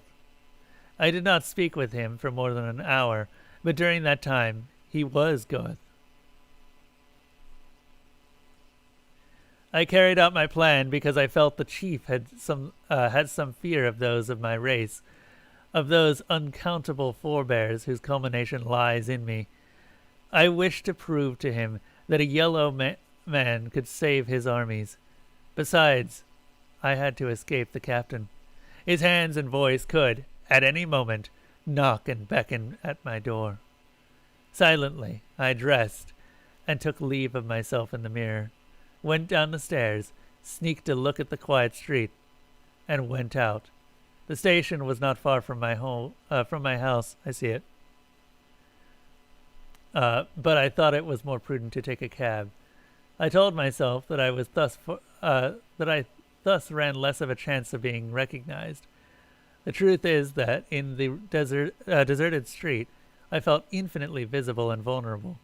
I recall that I told the driver to stop short of the main entrance.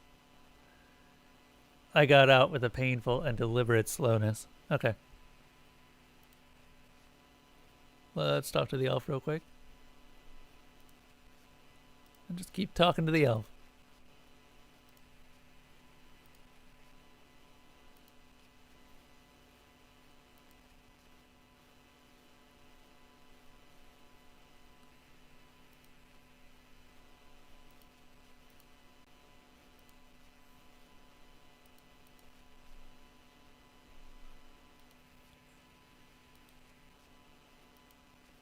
Mm-hmm.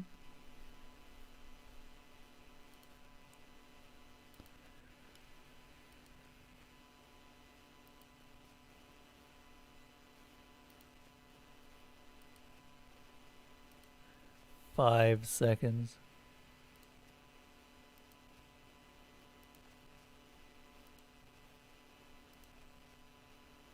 There we go. Submit the diminutive act discrimination complaint. The elf accepts my form. He puts on a pair of half-moon spectacles and inspects it.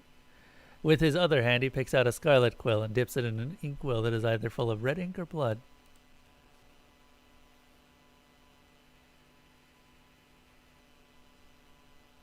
Oh, no.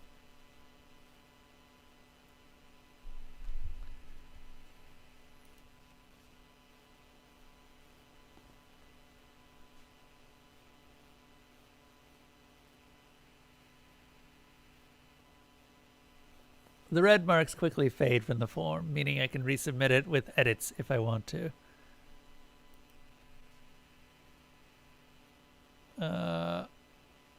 Okay, examine the desk. Well, that's fine. We get to finish the story now. Yep. Give me one moment. Let's take a look at this desk calendar. So I was right the first time, Malarthy. Look at you, you trickster.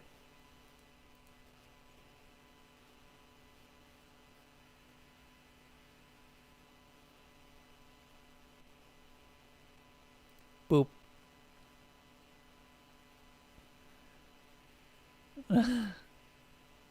You made me doubt myself.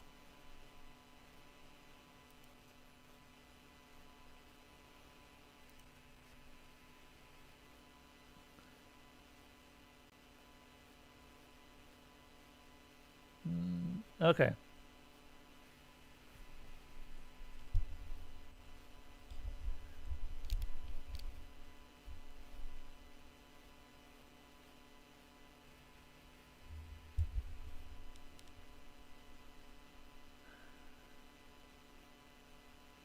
Where was I? Also, let's go back to the clock so I can watch it. There we go.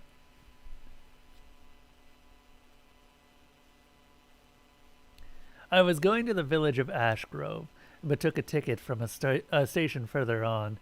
The train would leave in a few minutes, at 8:50. I hurried, for the next would not go until 9:30. There was almost no one on the platform. I walked through the carriages. I remember some farmers, a woman dressed in mourning, a youth deep in Tacitus annals, and a wounded, happy soldier. At last the train pulled up. A man I recognized ran furiously, but vainly, the length of the platform. It was Captain Richard Madden, shattered, trembling. I huddled in the distant corner of the seat, as far as possible from the fearful window. From utter terror, I passed into a state of almost abject happiness. I told myself that the duel had already started, and that I had won the first encounter by besting my adversary in his first attack, even if it was only for 40 minutes. By an accident of fate, I argued that so small a victory prefigured a total victory. I argued that it was not so trivial, and that it was not for the precious accident of the train, that were it not for the precious accident of the train schedule, I would be in prison or dead. I argued, with no less sophism, that my timorous happiness was proof that I was man enough to bring this adventure to a successful conclusion. From my weakness, I drew strength that never left me.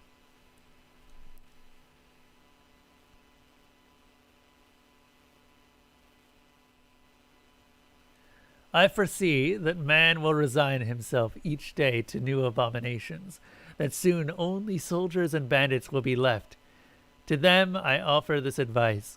Whosoever would undertake some atrocious enterprise should act as if it was already accomplished, should impose upon himself a future as irrevocable as the past.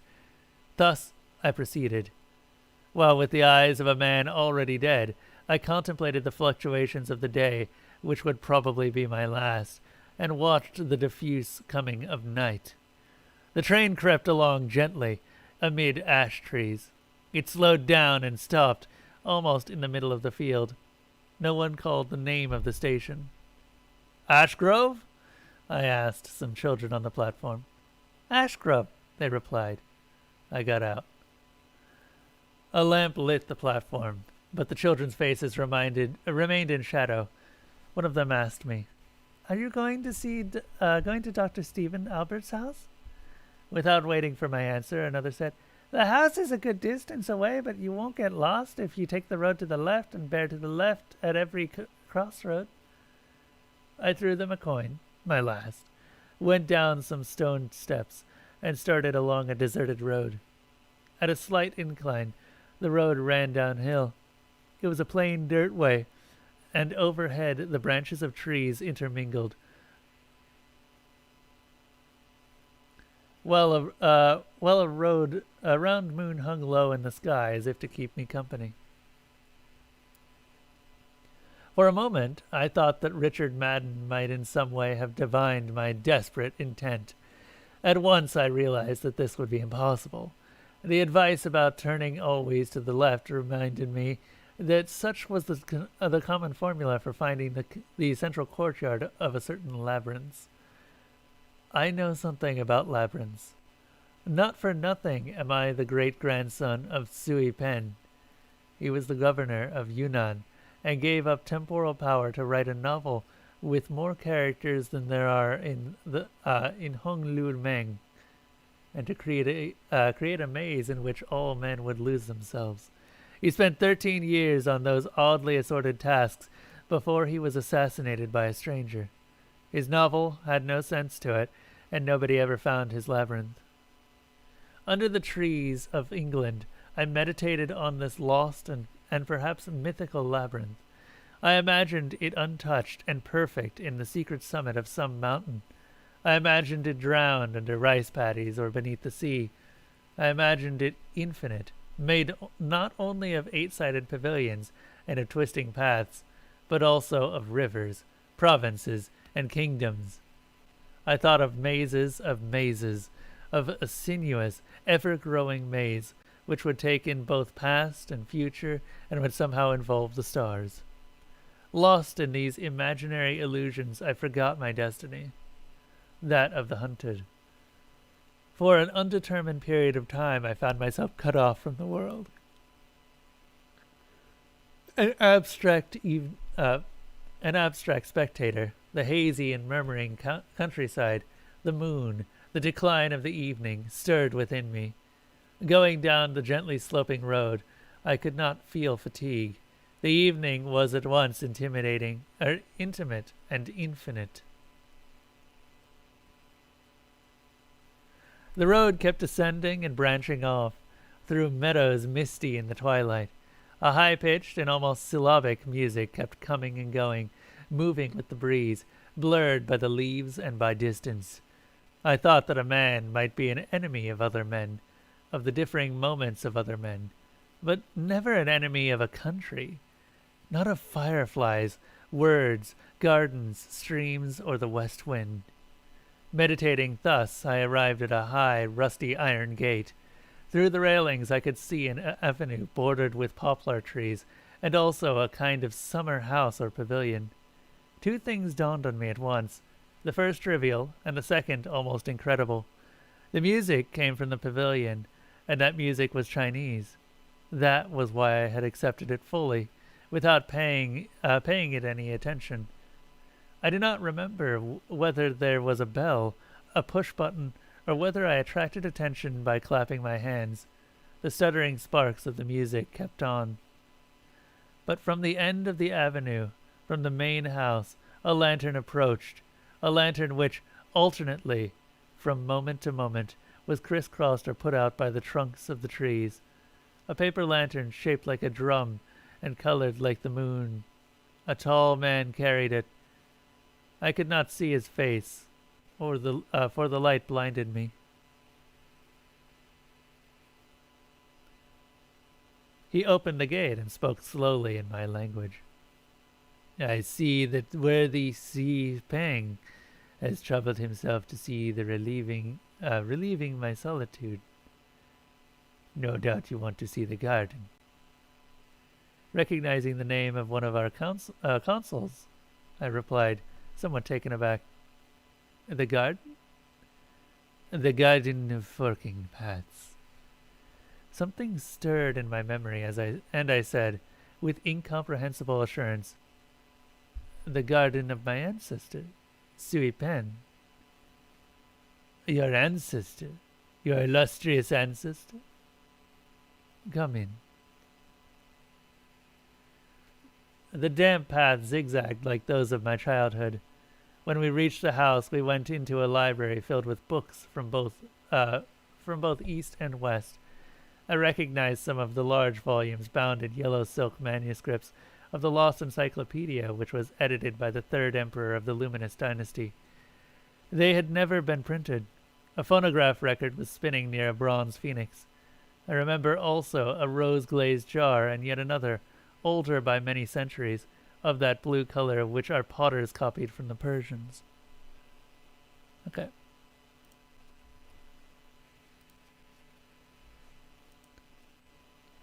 We're gonna do this correctly this time.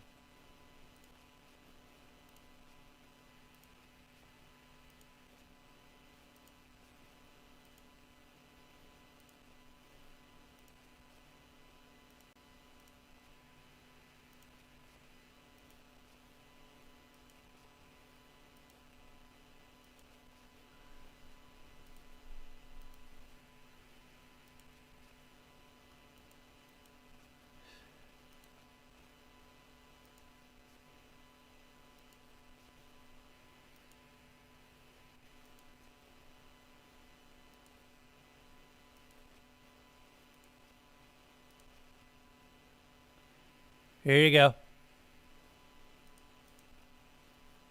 Fuck.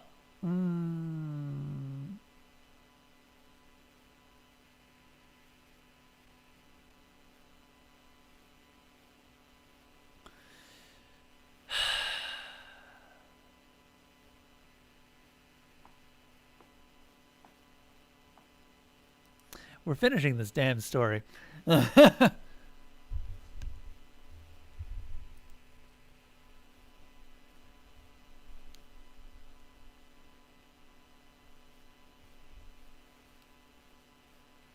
Okay. Let's take a look at what the expanded one. I know that there was a rule related to the expanded stuff. So this one doesn't work.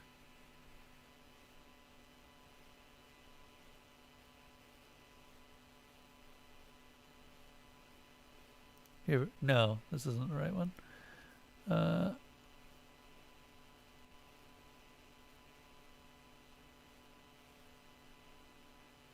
Here we are.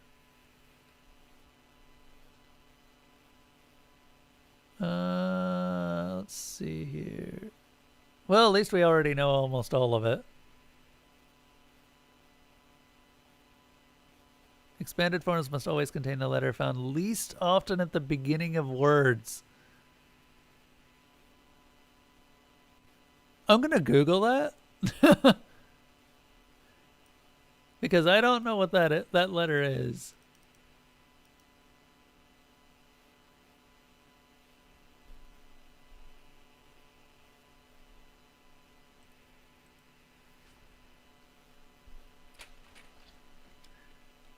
What is the letter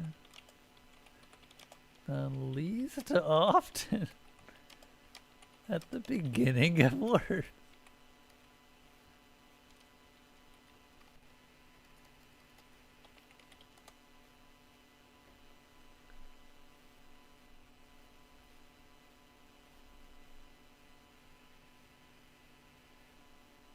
Is it X?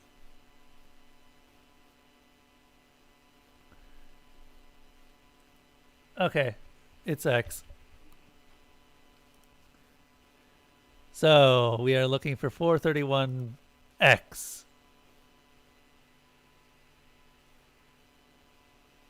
They could have just told me that.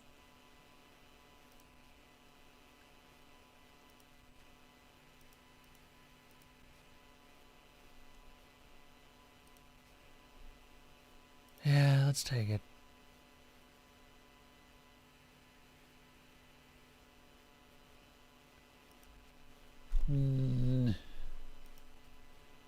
Okay, we have it.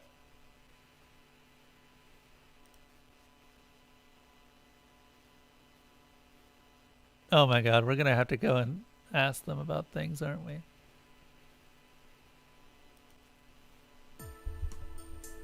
Well, at least we get the music back.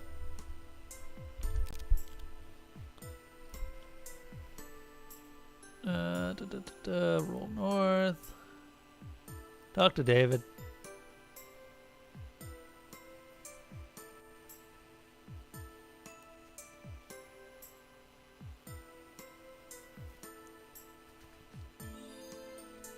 Okay.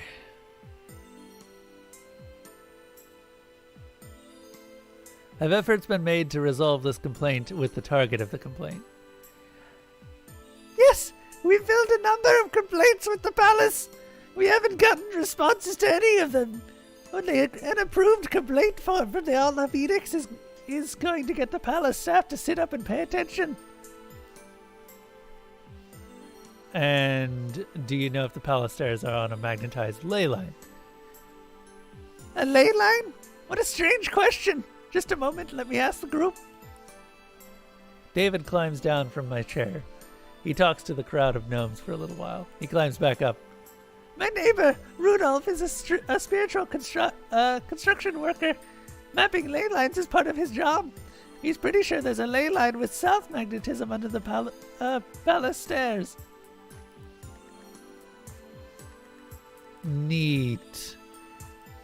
Now, he's pretty sure...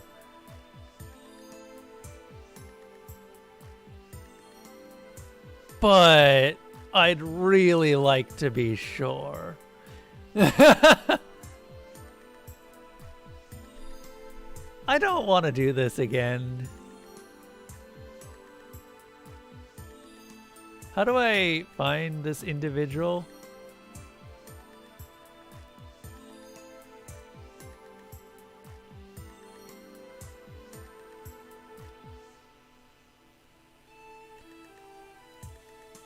I figured. Goblin Market was where I was going to trek. The streets of the Goblin Market are narrow, crowded, and cobbled. It's hard to push yourself over the bumpy paving. Push myself over the bumpy paving I can't reach. Wait, hold up. Let me read that again. It's hard to push myself over the bumpy paving I can't reach many stalls because... Oh, there's no period. Typo report.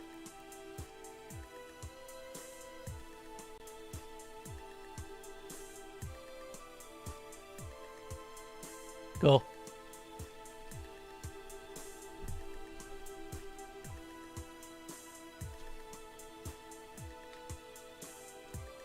Okay.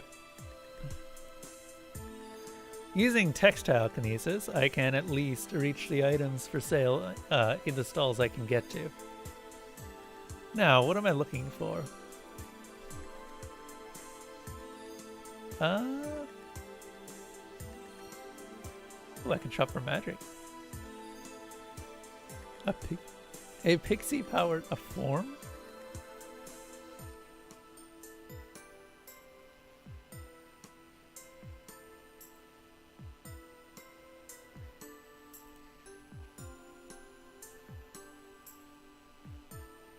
Yeah, 104M. I got it.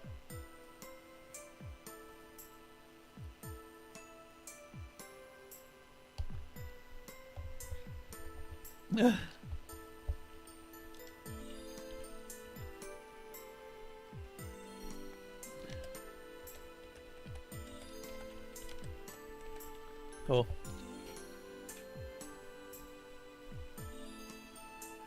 What else was there available for magic? There's the pixie-powered camera, which costs 1 chaos.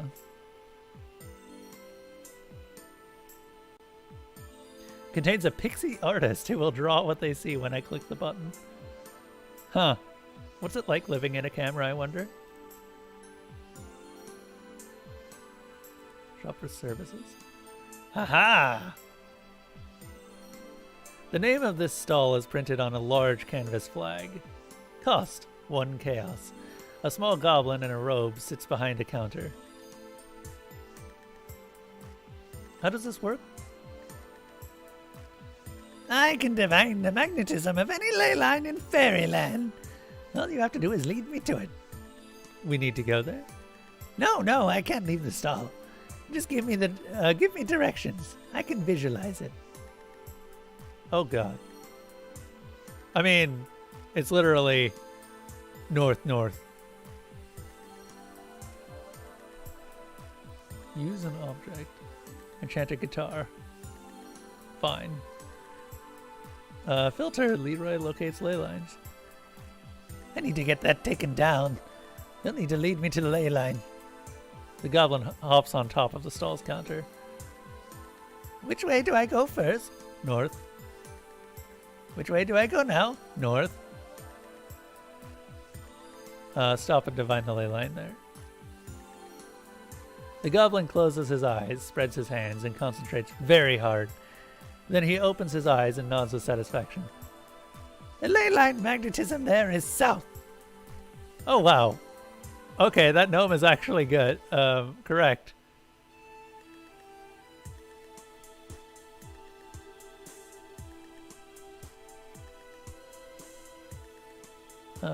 Okay, cool.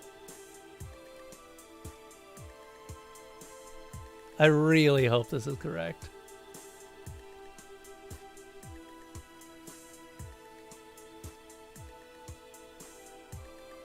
Okay. Let's start filling this out. Complain, complain, complain, complain. Did the discrimination occur in Yonkers? No. Did the discrimination occur on a ley line? Yes. What is the magnetism of the ley line? South. Dennis? Dormant. What?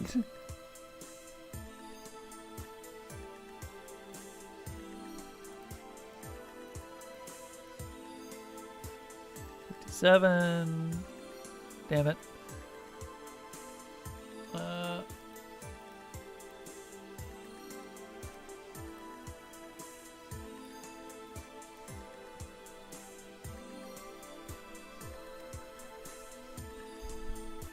Complaint is not a pro athlete.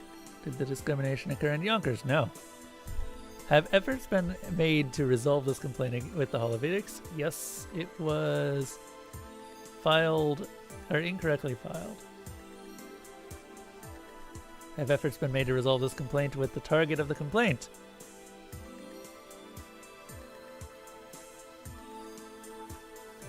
Did they say yes? I might have to go and ask them. Queen interference. They did say yes. And then... So filed, no response. Are you sure the complaint didn't occur in Yonkers? I am pretty sure.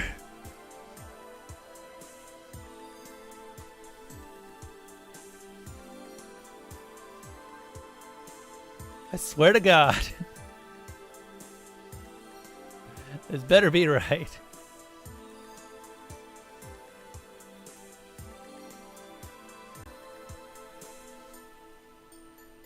Shop for magic.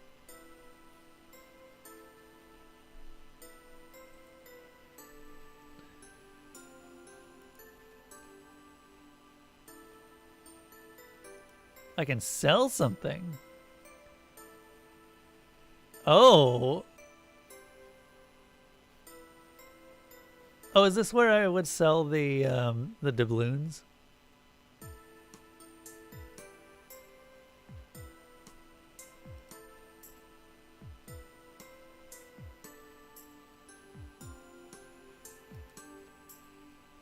Okay.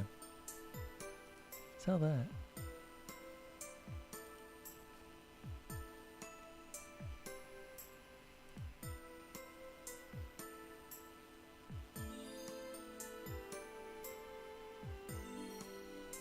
I don't think that I can sell any of the forms.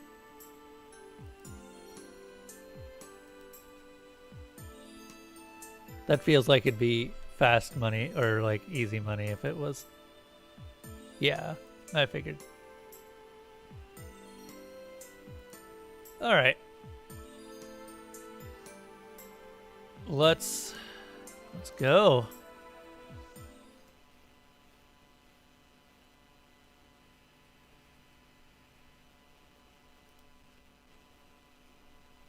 All right, time just passed. We've got plenty of time to read more of the story.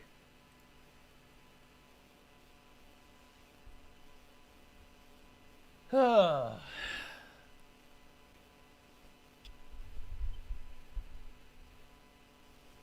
damp path zigzagged like those of my childhood. When we reached the house, we went into a library filled with books from both east and west. I recognized some larger volumes bound in yellow silk manuscripts of the Lost Encyclopedia, which was edited by the third emperor of the Luminous dynasty. They had never been printed. A phonograph record was spinning near a bronze phoenix.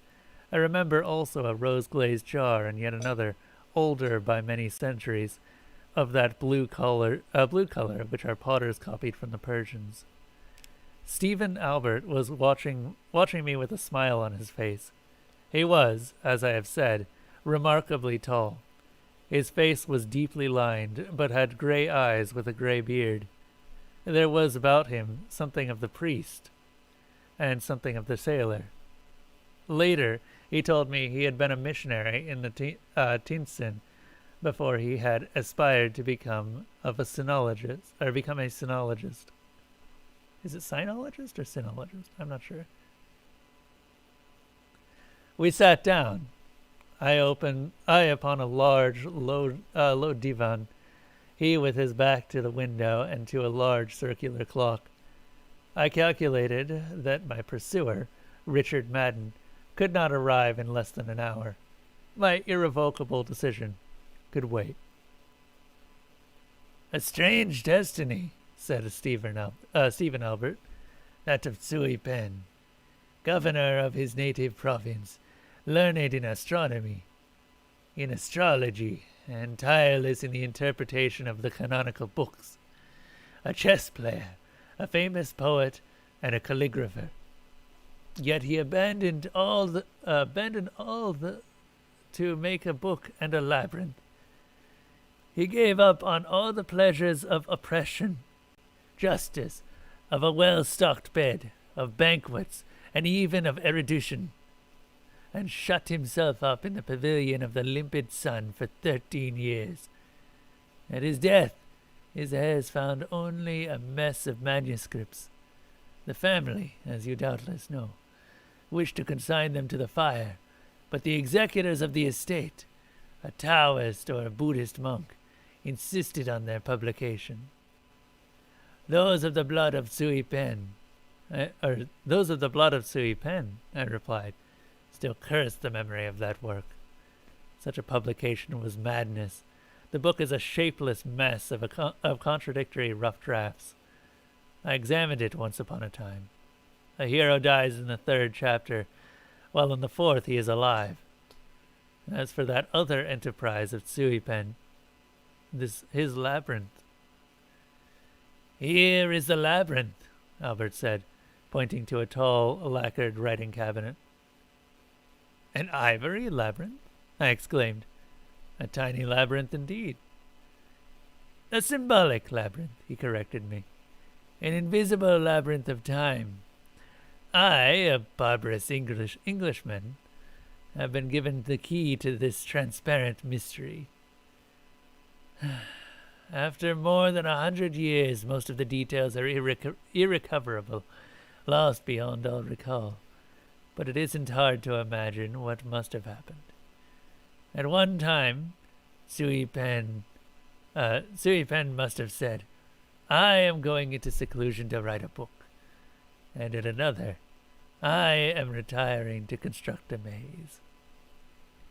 Everyone assumed these were separate activities.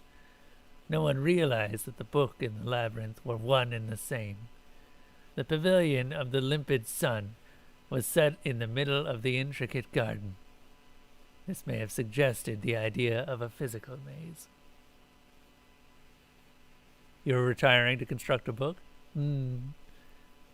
"Is it going to be many pounds? And also be cursed?" "I know of a book like that."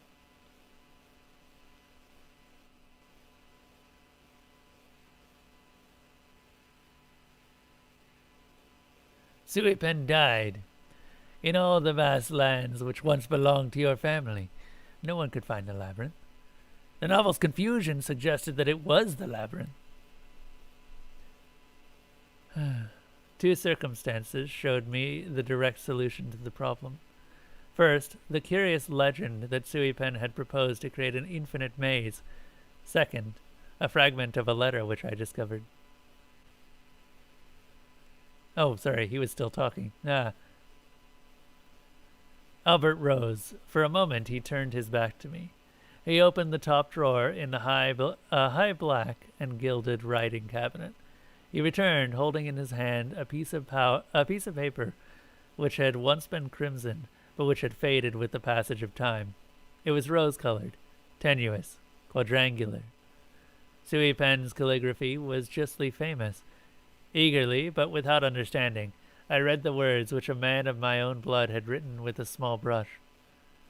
I leave to various future times, but not to all, my garden of forking paths. I handed back the sheet of paper in silence. Albert went on. Before I discovered this letter, I kept asking myself how a book could be infinite. I could not imagine any other than a cyclic volume, circular, a volume whose last page would be the same as the first, and so have the possibility of continuing indefinitely. I recalled, too, the night in the middle of the 1001 Nights when Queen Scheherazade, through a magical mistake on the part of her copyist, started to tell the story of the 1001 Nights with the risk of again arriving at the night upon which she will relate it, and thus on to infinity. I also imagine a Platonic, hereditary work, passed on from father to son, to which each individual would add a new chapter or correct, with a pious care, the work of his elders.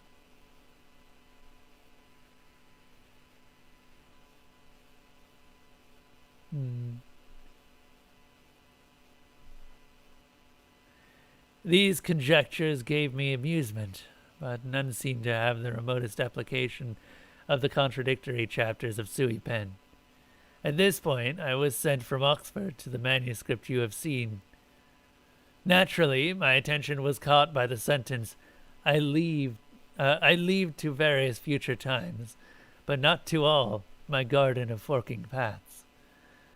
I have no sooner read this than I understood. The Garden of Forking Paths was the cyclic novel itself. The phrase to various future times but not to all suggested the image of bifurcating in time, not in space. Rereading the whole work confirmed this theory. In all fiction, when a man is faced with alternatives, he chooses one at the expense of the others. In the almost unfathomable Sui Pen, he chooses simultaneously all of them. He thus creates various futures, various times, which start others which will in turn branch out and bifurcate into other times. This is the cause of the contradictions in the novel. Fang, let us say, has a secret. A stranger knocks at his door. Fang makes up his mind to kill him. Naturally, there are various possible outcomes. Fang can kill the intruder can kill Fang, both can be saved, both can die, and so on and so on. In Sui Pen's work, all the possible solutions occur, each one being the point of departure for other bifurcations. Sometimes the pathways of this labyrinth converge. For example, you come to this house. But in other possible paths, you were my enemy. In others, my friend. Yep. If you will put up with my atrocious pronunciation, I would like to read you a few pages of your ancestors' work. We're not done with the story yet, but I'm going to stop reading now. We'll come back to it after this.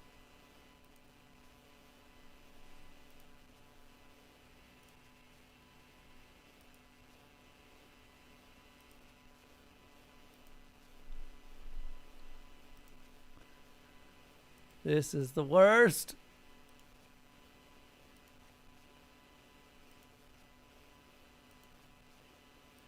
Malurthy, did you change the sign?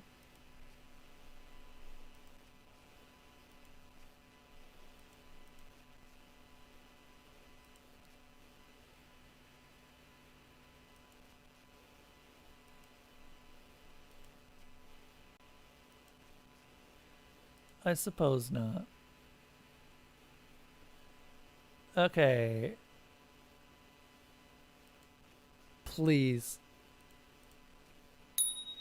There. The elf's eyes widen in slight surprise as he reads over the correctly filled out form. He puts down his red quill. He takes a green quill out of the desk drawer. He scribbles a note at the bottom of the form. Approved. He returns it to me with a slight frown. You deserve that for only looking at it 5 minutes every day. Goddamn elf.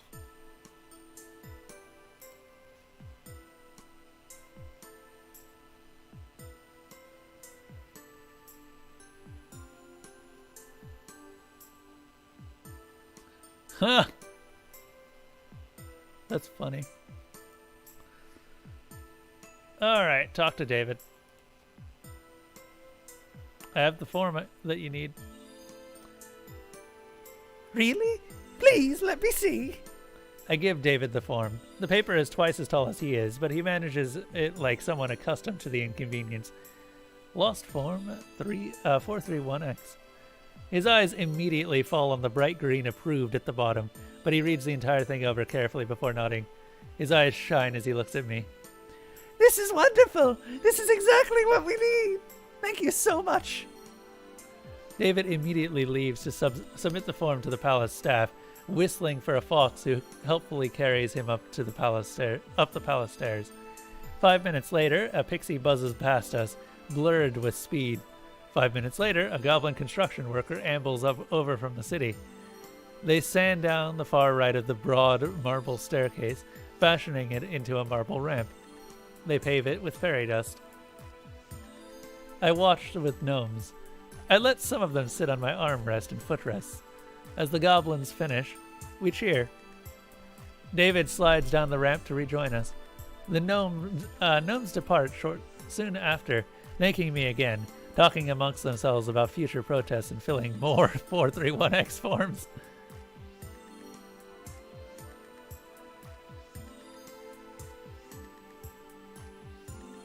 I suppose it wasn't the absolute worst.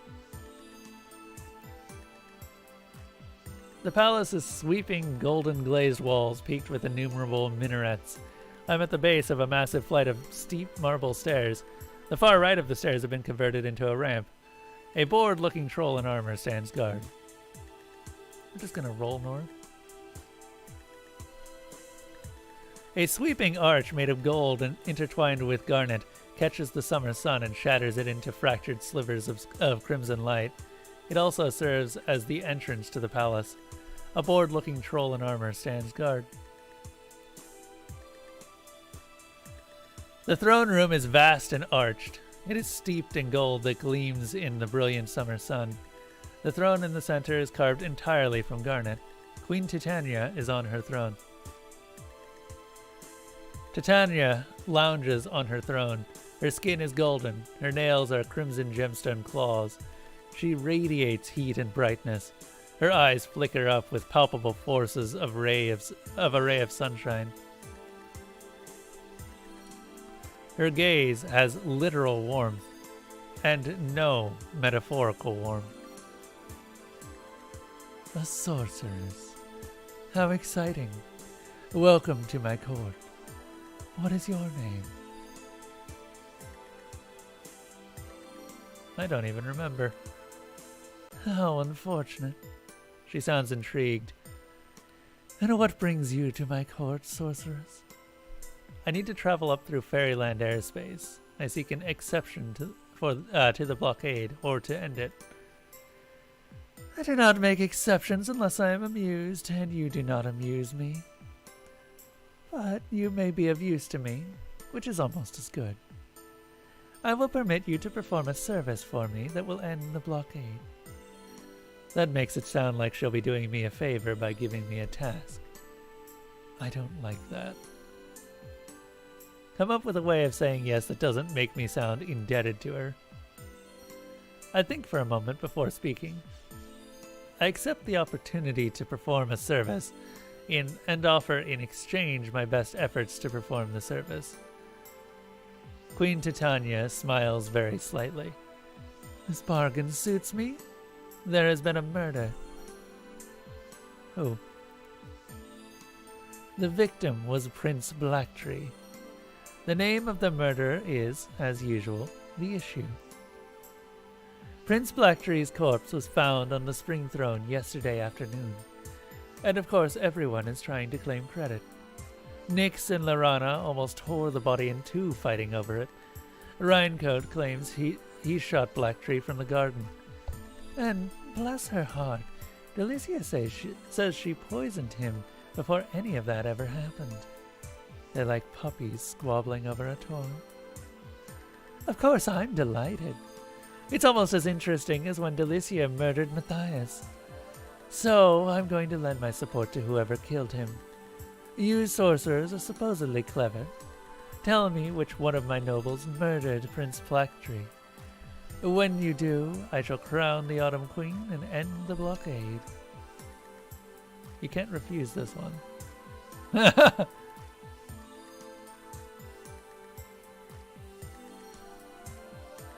Lovely. Come back when you have a name. Her gaze drifts away from me. The temperature goes down by about 10 degrees. Okay, I think we can go ahead and wrap it up here. I'm gonna find something to eat. But before we wrap it up, I'm going to finish this story. Oh, you can't. Don't worry about it.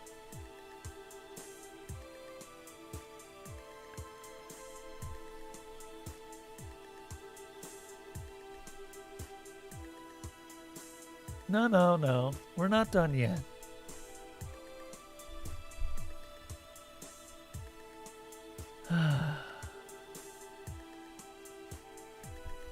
If you will put up with my atrocious pronunciation, I would like to read you a few pages of your ancestors' work. His countenance in the bright circle of lamplight was certainly that of an ancient, but it shone with something unyielding, even immortal.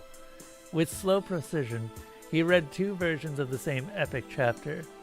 In the first, an army marches into battles over a desolate mountain pass. The bleak and somber aspects of the rocky landscape made the soldiers feel that life itself was of little value. And so they won the battle easily. In the second, the same army passes through a palace where a banquet is in progress. The splendor of the feast remains a memory throughout the glorious battle, and so victory followed. With proper veneration, I listened to these old tales, although perhaps with less admiration for them in themselves than the fact that they had been thought out by one of my own blood, and that a man of distant empires had given them back to me in the last stage of a desperate adventure on a western island. I remember the final words, repeated at the end of each version like a secret command.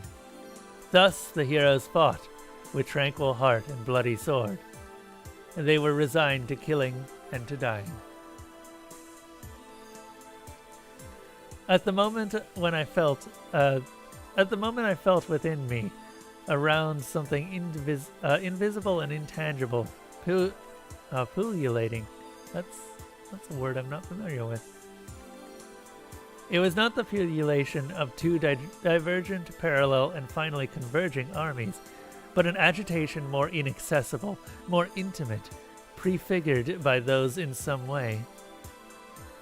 Stephen Albert continued, I do not think that your illustrious ancestor toyed idly with variations.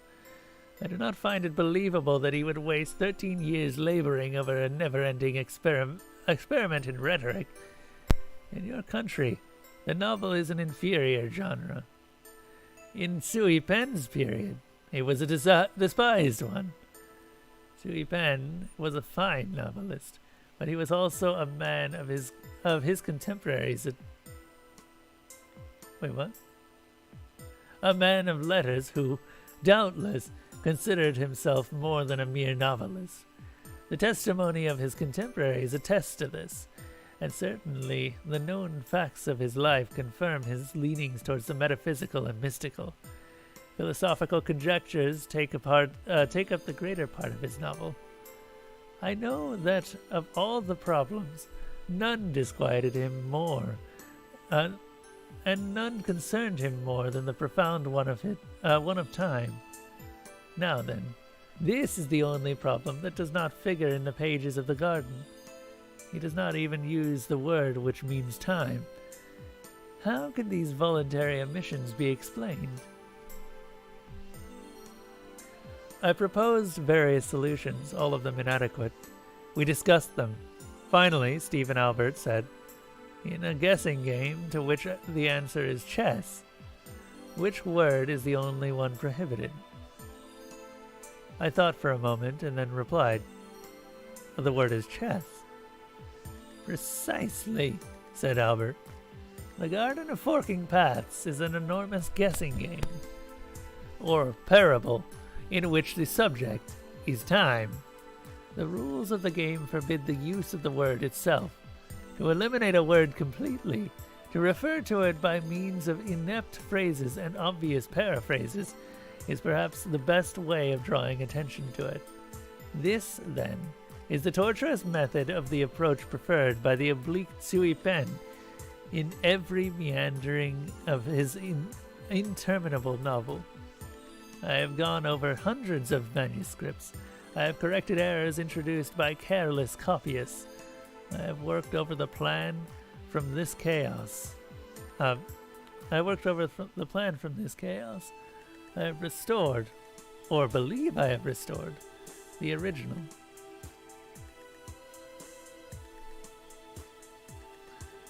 I have translated the whole work. I can state categorically that not once has the word time been used in the whole book. The explanation is obvious.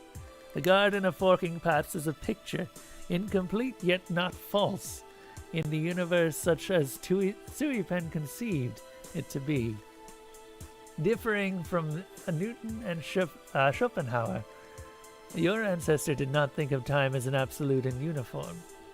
He believed in an infinite series of times, in a dizzily growing, ever-spreading network of diverging, converging, and parallel times. This web of time, the strands of which approach one another, bifurcate, intersect, or ignore each other through the centuries, embrace every possibility. We do not exist in most of them. In some you exist, and while in others I do, and you do not. And in yet others, both of us exist. In this one, in which the chance has favored us, you have come to my gate. In another, you, crossing the garden, have found me dead. In yet another, I say these very same words, but am an error, a phantom. In all of them, I enunciate with a tremor in my voice. In all of them, I enunciated with a tremor in my voice. I deeply appreciate and am grateful to you for the restoration of Tsui Pen's garden. No, he murmured with a smile. Time is forever dividing itself towards innumerable futures, and in one of them I am your enemy. Once again, I sense the pullulation of which I have already spoken. It seems to me that the dew-damp garden surrounding the house was infinitely saturated with invisible people. All were Albert and myself, secretive, busy, and multiform in other dimensions of time. I lifted my eyes, and the short nightmare disappeared. In the black and yellow garden there was only a single man, but this man was as strong as a statue, and this man was walking up the path, and he was the Captain Richard Madden. The future exists now, I replied, but I am your friend. Can I take another look at the letter? Albert rose from his seat. He stood up tall as he opened the top drawer of the high writing cabinet. For a moment his back was again turned to me. I had the revolver ready. I fired with the utmost care. Albert fell without a murmur, at once. I swear that his death was instantaneous, as if he had been struck by lightning. What remains is unreal and unimportant. Madden broke in and arrested me.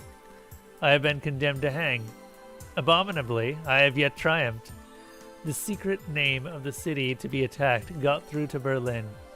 Yesterday, it was bombed. I read the news in the same English newspaper, which were trying to solve the riddle of the murder of the learned sinologist Stephen Albert by unknown Yu Sun. The chief, however, had already solved this mystery. He knew that my problem was to shout, with my feeble voice, above the tumult of the war, the name of the city called Albert, and that I had no other course open to me than to kill someone with that name. He does not know, for no one can, of my infinite penitence and the sickness of the heart. A malicious and outlandish statement. A point of fact. Captain Richard Madden had been attacked by the Prussian spy Hans Rabener, alias Victor Runeberg, who drew an automatic pistol when Madden appeared with orders for the spy's arrest. Madden, in self-defense, had inflicted wounds of which the spy later perished. Note by the manuscript editor. Huh. That was the Garden of Forking Paths submitted by Malarthy ages ago. And Malarthy, congratulations, you actually got the points from it. Or the logs. Since you were around. Okay.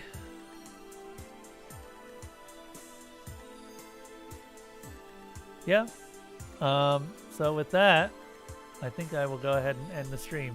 Thank you everyone who has been watching. This... I will stand by what I said. I love the little gnome side quest though. It's quite cute.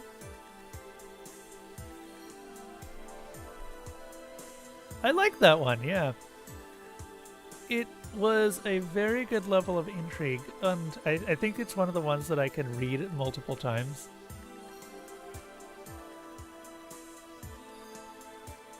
It's the story of the first website. Huh. Really? I'm gonna ask you a little bit more on the Discord, but yeah, that's interesting.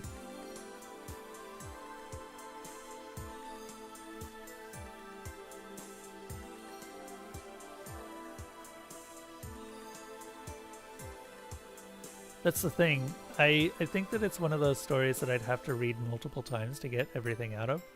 I liked it, but I think I missed something. Anyway. I'm going to keep thinking about that.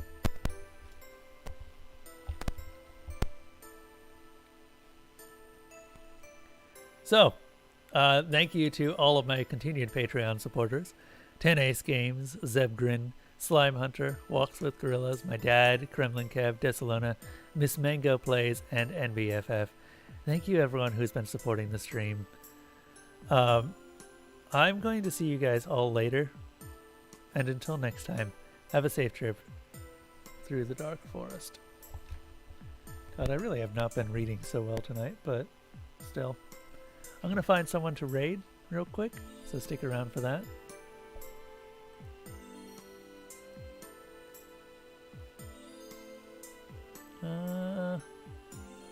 I don't know who's, let's see, Caracat's on.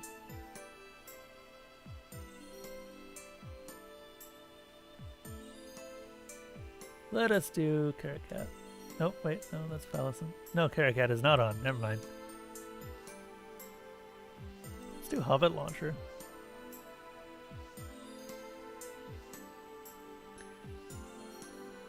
Yeah, I refreshed so that it was actually giving me up-to-date details. Sometimes Twitch is bad about that.